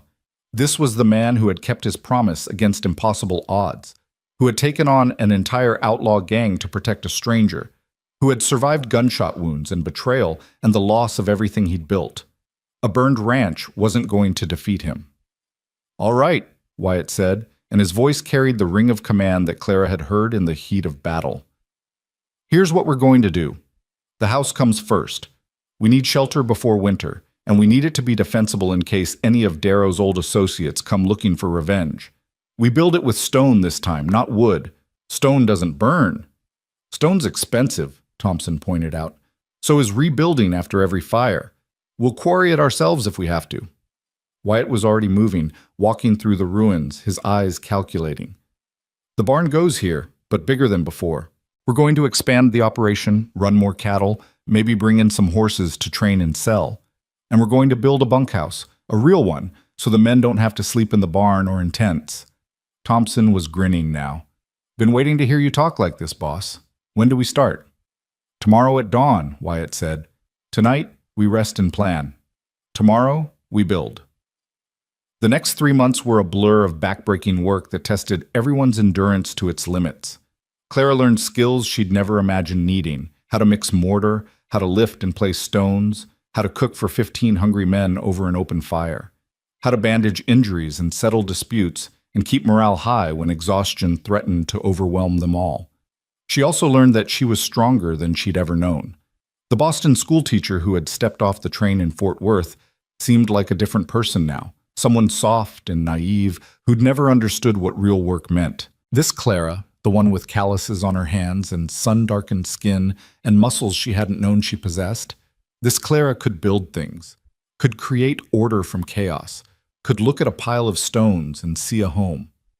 The house took shape slowly, rising from the ashes like something being reborn. Wyatt had designed it himself, sketching plans by lamplight after long days of physical labor, incorporating everything he'd learned about defense and comfort and practicality. It would be smaller than the original house, but more efficient, with thick stone walls that would keep out heat in summer and cold in winter, with windows positioned to provide both light and clear sightlines for defense. Clara had insisted on one addition, a library. Just one room, but a real one, with shelves for books and a window for reading by natural light. Wyatt had looked at her sketches and then pulled her into a kiss that tasted of stone dust and promise. "A library?" he'd said, smiling, "for the schoolteacher who's going to teach our children to read." The word "our" had made Clara's heart skip, had made the future suddenly feel real and close and achingly precious. The barn went up faster than the house, necessity driving the pace. They needed shelter for the horses and cattle, needed space for equipment and feed. The men worked from dawn to dusk, and sometimes beyond, their hands raw and their backs aching, but their spirits unbroken. James Redford visited frequently, bringing supplies and occasionally extra hands when his own ranch work permitted. He and Wyatt would stand together looking at the construction, discussing plans and possibilities, and Clara could see the friendship between them deepening, forged in the crucible of shared danger and mutual respect. Martha came too, bringing food and medical supplies in her no-nonsense competence. She'd taken to calling Clara daughter when she thought no one was listening, and Clara had taken to thinking of her as the mother she'd left behind in Boston, different in every way, but loved just as fiercely. The trials began in October, drawing Clara and Wyatt back to Fort Worth for nearly 2 weeks. The courtroom was packed every day, spectators eager to see justice finally catch up with the remnants of the Darrow gang. Clara testified again, this time in front of a judge and jury, recounting her captivity and the information she'd gathered with a steady voice that never wavered. The defense attorneys tried to shake her testimony, tried to paint her as confused or vindictive or unreliable. But Clara had faced down Frank Darrow himself. She had survived kidnapping and pursuit and a battle that had nearly killed her. No lawyer's sharp questions could intimidate her now. "Miss Whitfield," the lead defense attorney said on the third day of testimony, his voice dripping with condescension, "isn't it true that you were terrified during your captivity? That you might have misheard or misunderstood conversations you claim to have overheard?" Clara looked him straight in the eye. "Sir, I was terrified every moment of every day, but terror doesn't make you deaf or stupid. If anything, it makes you pay closer attention, because your life depends on understanding what's happening around you. I heard what I heard, I saw what I saw, and no amount of clever questioning is going to change the truth of that." The jury convicted all 8 surviving gang members on multiple counts. The judge, a stern-faced man named Harrison who had a reputation for harsh sentences, showed no mercy. "You men terrorized this territory for years," he said from the bench, his voice cutting through the silent courtroom. "You murdered, you stole, you destroyed families and livelihoods and lives. You corrupted officials who were supposed to uphold the law, and you created a climate of fear that harmed countless innocent people. For these crimes, I sentence you to hang by the neck until dead. May God have more mercy on your souls than you showed to your victims." The executions took place on a cold November morning. Clara didn't attend, couldn't bring herself to watch even the worst of men die.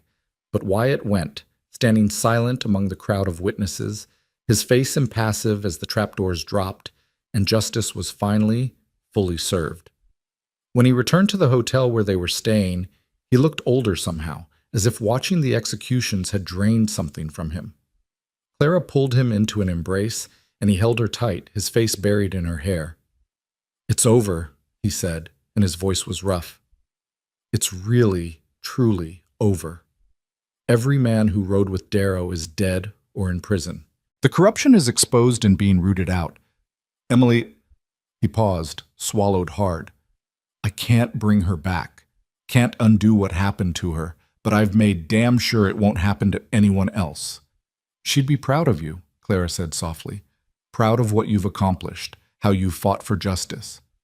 And Wyatt, I think she'd be happy that you found someone to build a life with, that you didn't let Darrow's evil destroy your capacity for love."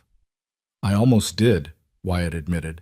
"Before you, I was so focused on revenge that I'd forgotten what I was supposed to be living for. You reminded me, Clara. You gave me back my life." They were married 2 weeks later, on a Sunday afternoon in late November, under the cottonwood tree that overlooked the construction site where the new ranch house was rising. The tree had survived the fire, its branches bare now with approaching winter, but strong and enduring, a symbol of continuity and resilience. The ceremony was simple, attended by everyone who had fought beside them, Thompson and Rodriguez and all of Wyatt's ranch hands, James Redford and his family, Martha crying happy tears, even Territorial Marshal Davis, who had come to pay his respects. The minister from Redemption Springs spoke about love forged in adversity, about partnerships built on mutual respect and shared trials, about the kind of marriage that could weather any storm because it had been tested by fire and proven strong. When Wyatt slipped his mother's ring onto Clara's finger, the same ring he'd given her at sunset on that prairie overlook, his voice shook with emotion. "With this ring, I renew my promise. No one takes you again, Clara Kincaid. Not while I'm breathing, and probably not even after that. You're mine and I'm yours, for as long as we both shall live." Clara's own vows were simpler, but no less heartfelt. "I came to Texas looking for a teaching position and a fresh start. I found a home, a purpose, and a man who showed me what real courage looks like. I promise to stand beside you through everything, through rebuilding and hardship and whatever challenges come next. I promise to be your partner in all things, and I promise to love you with everything I am for as long as I live." The kiss that sealed their vows was witnessed by friends and fellow survivors, by the man who had fought beside them, and the woman who had tended their wounds. And when they finally broke apart, both smiling, both ready to face whatever came next, the sun broke through the winter clouds and bathed the whole gathering in golden light. The celebration that followed was boisterous and joyful, with food Martha had been preparing for days, and music from James Redford's son, who played fiddle with surprising skill. They danced on ground where outlaws had fallen, laughed in the shadow of ruins that were being transformed into something better, and toasted to the future with cups of coffee because none of them could afford to spare the money for champagne. As the sun set and the guests began to drift away, Wyatt pulled Clara aside and led her to the partially completed house. The walls were up now, and the roof was halfway done, though there was still months of work before it would be truly finished. "Close your eyes," he said, guiding her through the doorway. Clara obeyed, letting him lead her through the familiar space, counting steps and turns until he finally stopped. "All right, open them." She opened her eyes and found herself standing in what would be the library. The walls were bare stone, not yet plastered, and there was no glass in the windows yet, just open frames that let in the evening breeze. But against one wall, someone had installed the first bookshelf, rough-hewn pine, simple but sturdy, waiting to be filled. "It's not much yet," Wyatt said, sounding almost embarrassed. "But I thought you should have something tangible, something that proves this is really happening. We're building a home, Clara. A real one. The kind that has space for books and dreams, and all the things that make life worth living. Clara ran her hand along the shelf, feeling the grain of the wood, the solidity of it. In Boston, she'd had hundreds of books, a whole room full of them. Here, she had empty shelves and endless possibilities. "It's perfect," she said, and meant it absolutely. "It's exactly perfect." They stood together in that unfinished room as the darkness fell, making plans for the future. They would finish the house by spring. They would expand the herd, build a reputation for quality cattle and honest dealing. They would hire more men as the operation grew, good men who wanted to be part of something worthwhile. And someday, when the ranch was established and prosperous, they would start a school, a real school for the children of ranchers and homesteaders who couldn't afford to send their kids to the cities for education. "You'll run it, of course," Wyatt said. "The school? That's what you came to Texas to do, after all. Might as well do it right." "We'll run it," Clara corrected. "Together, like everything else." The winter was hard, as Texas winters could be despite what people from the north expected. The work on the house continued, slower now as cold weather and occasional snow made construction difficult. But the men persevered, driven by the knowledge that they were building something important, something that would stand as a testament to their refusal to be broken by evil men. Clara divided her time between helping with construction and beginning to prepare curriculum for the school they'd someday build. She wrote letters to Boston, to former colleagues and bookstores, requesting donations of books and materials. The responses were slow in coming, mail being unreliable on the frontier, but they came. Boxes of books, packages of slates and chalk, letters of encouragement from women who admired her courage in starting over in such a harsh place. One letter in particular made her cry, from her mother, who had been coldly disapproving when Clara announced her intention to take a teaching position in Texas. The letter was stiff and formal in the way her mother's communications always were, but buried in the careful language was something that might have been pride, might have been approval, might have been love expressed in the only way her mother knew how. "Your father and I were distressed to learn of your ordeal," her mother had written. "We are relieved beyond measure that you survived and that you have found a situation that suits you. The books I am sending were your father's, from his days as a schoolmaster before the war. He thought you might find use for them. He also wanted me to tell you, though he was too stubborn to write it himself, that any man who would fight an entire outlaw gang to protect you must be worthy of your hand. We wish you joy in your marriage, Clara. We wish you joy and love and all the happiness you deserve." Wyatt found her crying over the letter and held her while she explained, understanding without needing lengthy explanations that sometimes tears were about healing, about bridges being rebuilt, about families finding their way back to each other across vast distances. The house was finished in March, a full 7 months after the fire that had destroyed its predecessor. It stood solid and proud, its stone walls thick enough to withstand anything the prairie could throw at it, its design practical and comfortable and distinctly their own. The furniture was simple, much of it built by the ranch hands during the winter months, but it was solid and real and enough. On the first night they spent in the completed house, Wyatt and Clara stood on the porch, looking out at the prairie, watching stars emerge in the darkening sky. The barn was finished too, and the corrals were full of cattle and horses. The bunkhouse had been completed just a week earlier, giving the men their own space and privacy. From where they stood, they could see lights in the bunkhouse windows, could hear the low murmur of conversation and occasional laughter. "We did it," Clara said softly, leaning against Wyatt's side. "We actually did it. Rebuilt everything." "Better than before," Wyatt agreed, his arm around her shoulders. "Stronger. Ready for whatever comes next." Whatever came next turned out to be children, 3 of them over the next 6 years.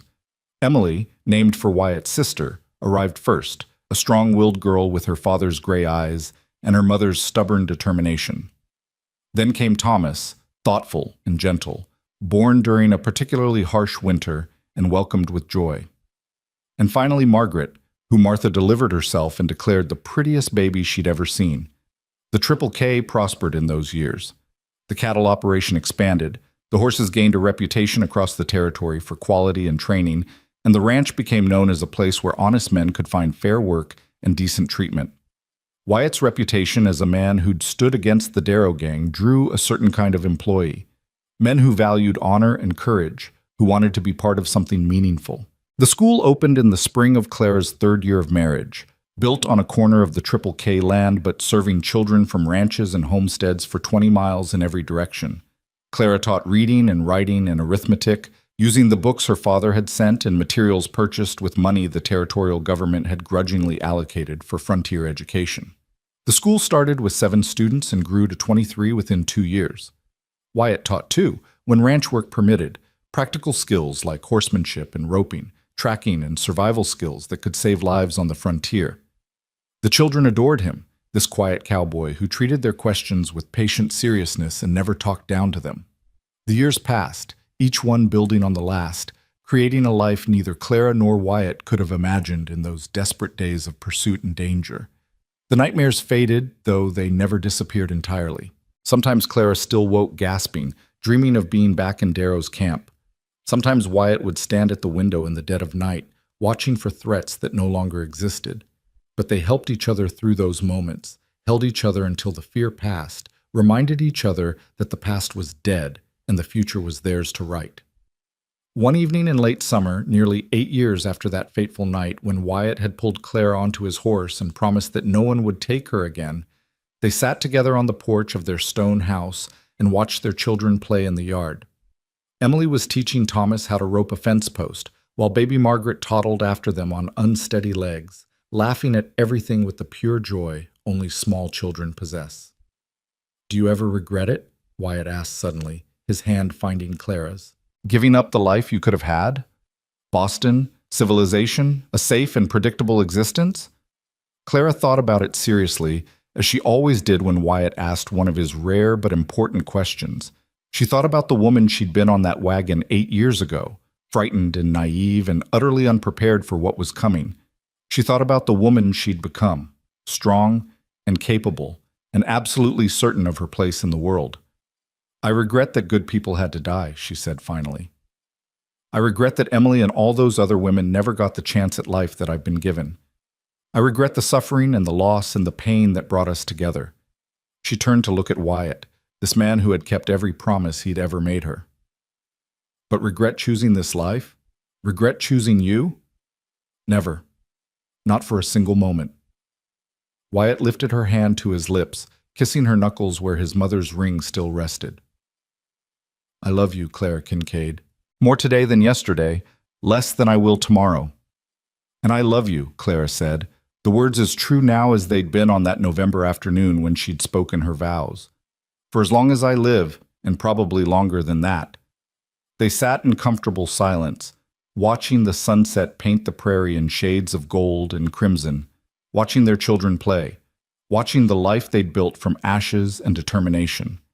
The Darrow gang was nothing but a dark memory now, a cautionary tale parents told to keep children from wandering too far alone.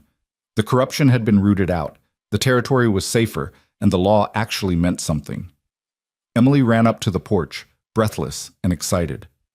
"Mama, Papa, can we go riding tomorrow, down to the creek? Please?" "We'll see," Clara said, the eternal parent's answer. "If your chores are done and the weather holds." "They will be, I promise." Emily dashed off to tell her brothers the good news, leaving Clara and Wyatt smiling at her enthusiasm. "She's so much like you," Wyatt observed. "Stubborn, determined, absolutely certain she can do anything she sets her mind to." "And Thomas is like you," Clara countered. "Thoughtful, protective of those smaller than him, always watching and thinking before he acts." "God help us when Margaret's old enough to show her personality," Wyatt said with a laugh. "If she's anything like her mother or her namesake, we're in for interesting times." As the sun finally disappeared below the horizon and the stars began to emerge, Martha called from the doorway that dinner was ready. The children came running, all noise and energy and the beautiful chaos of family life. And Clara felt something settle in her chest, something that felt like completion, like arriving home after a long journey. She had come to Texas looking for a teaching position and a fresh start. She had found terror and danger and the worst humanity had to offer. But she had also found courage she didn't know she possessed, love she never expected, and a life richer and fuller than anything she'd dreamed possible. As they gathered around the table for the evening meal, Wyatt and Clara, their 3 children, Martha, who had become family in every way that mattered, and Thompson, who often joined them for dinner now that he was getting older. Clara looked around at these faces she loved and felt gratitude so deep it almost hurt. Wyatt caught her eye from across the table and smiled, that private smile that was just for her, and she knew he was thinking the same thing. They had survived. They had built something beautiful from ashes and pain. They had found each other in the darkness and created light. And years from now, when their children were grown and had children of their own, when the Triple K had passed into legend and the stories of the Darrow gang were told around campfires as warnings from a more dangerous time, the truth of what happened here would endure. Not just the violence and the danger, but the love that had grown from it, the promise that had been kept, the life that had been built. Clara Whitfield had escaped the outlaws who took her wagon, and a cowboy had said, "No one takes you again." It was a promise that had changed both their lives, a promise that had been tested by fire and danger and desperate odds, a promise that had held strong through everything the world threw at it. And in the end, it was the promise that mattered, not the fear or the violence or the suffering, but the love and the commitment and the absolute certainty that they belonged together, that they had found in each other something worth fighting for, worth building for, worth living for. The story that had begun with a terrified woman running through the night had become a story of family, of home, of love that conquered fear. And as the evening wore on and the children's laughter filled the house built of stone and hope, Clara knew with perfect certainty that this life, this family, this love, was exactly where she was meant to be. She had been taken by outlaws, but she had been saved by a cowboy's promise. And that promise had given her not just her life back, but a life she never could have imagined. A complete life. A perfect life. A life that was, finally and forever, truly her own.